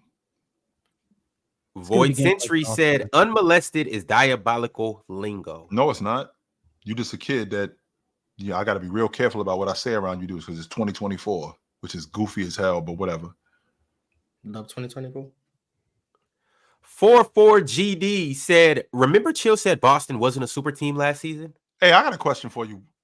And we already got to the bottom of this. This whole super team logic. Give me a break. They have one dude made the all-pro team. One. I don't think they're a super team. I don't think one dude make the all-pro team last year. One. It's literally the scheme. They have the perfect personnel to go through what they're trying to do night in and night out. Pritchard in the draft, Cornette in the drafts, Sam Hauser, Jason Tatum. I have seen the team as well, but they're a super team. So the Lakers are a super team with Magic and Jabbar. The Celtics was a super team with McHale and Bird and Parrish, and the Bulls was a super team. That's a. Go ahead, Ron. I'm sorry. I just hate shit like that, man. Motaz Musa said Tatum top 3 if you value availability and defense. Why wouldn't you value that? Why not? Why is that not important? So who would the top 3 be? Giannis, Shea, and Tatum? Giannis been missing the playoffs these past few years. I don't know if he would be. Would y'all? Then who would it be? You would have to say oh no, because defense. Yeah, it have to be Giannis, Shea, and Tatum. If you want to say Giannis misses postseason games, you can't say Embiid. Unless Bam. You can say Anthony Davis. Is you gonna say Shea, Tatum, and Anthony Davis? Here's the difference, though, Maz. I can value defense like I do, but then somebody can do something kind of like when we talked about with Magic. Like you're so good at this that the defense kind of goes by the wayside. Like Luka is so good at that other stuff that the fact that he doesn't defend that kind of evens it out when it comes to him because he's so damn good at that other stuff. Yeah, I mean, if that's how he's approaching it, I mean, I guess. Yeah, you're not gonna sit. Then it's just you're the better player. Like no one's saying they don't value defense. So, but when you make it the emphasis, I value defense, you're not gonna put a bad defender in your top 3. Because otherwise, why would you say that? Because even the people who think Jokic is the best, we acknowledge defense is part of the game. We just think he's still the best despite the defense. But if you say I value defense, like that would imply that you're not putting those bad defenders in your top 3. So that's why I said it. But I don't know what his top 3 is. Big Fan Breezy said, swipe a capping. They only won because of free throws. Every team is beating you because of free throws. Because you keep fouling. They foul more than anyone. Like, I can't be like, they only win because of free throws when you're fouling every team. Like, teams are going in the bonus with 9 minutes left every time. Mo said, chill. Was T-Mac ever the best player in the league? No. Yeah, respect my guy T-Mac, man. Breezy said MVP for carrying. Goalpost moving again. Dub Mars. Lionel 0.02 said, chill a professional yapologist. Thanks for the super chat, brother. We appreciate you. Mo said, I love Harden's game if it isn't obvious. We know that. I'm a big fan of Harden's game. Breezy said, put a shirt on. Rick Ross versus Lizzo. Inspiring.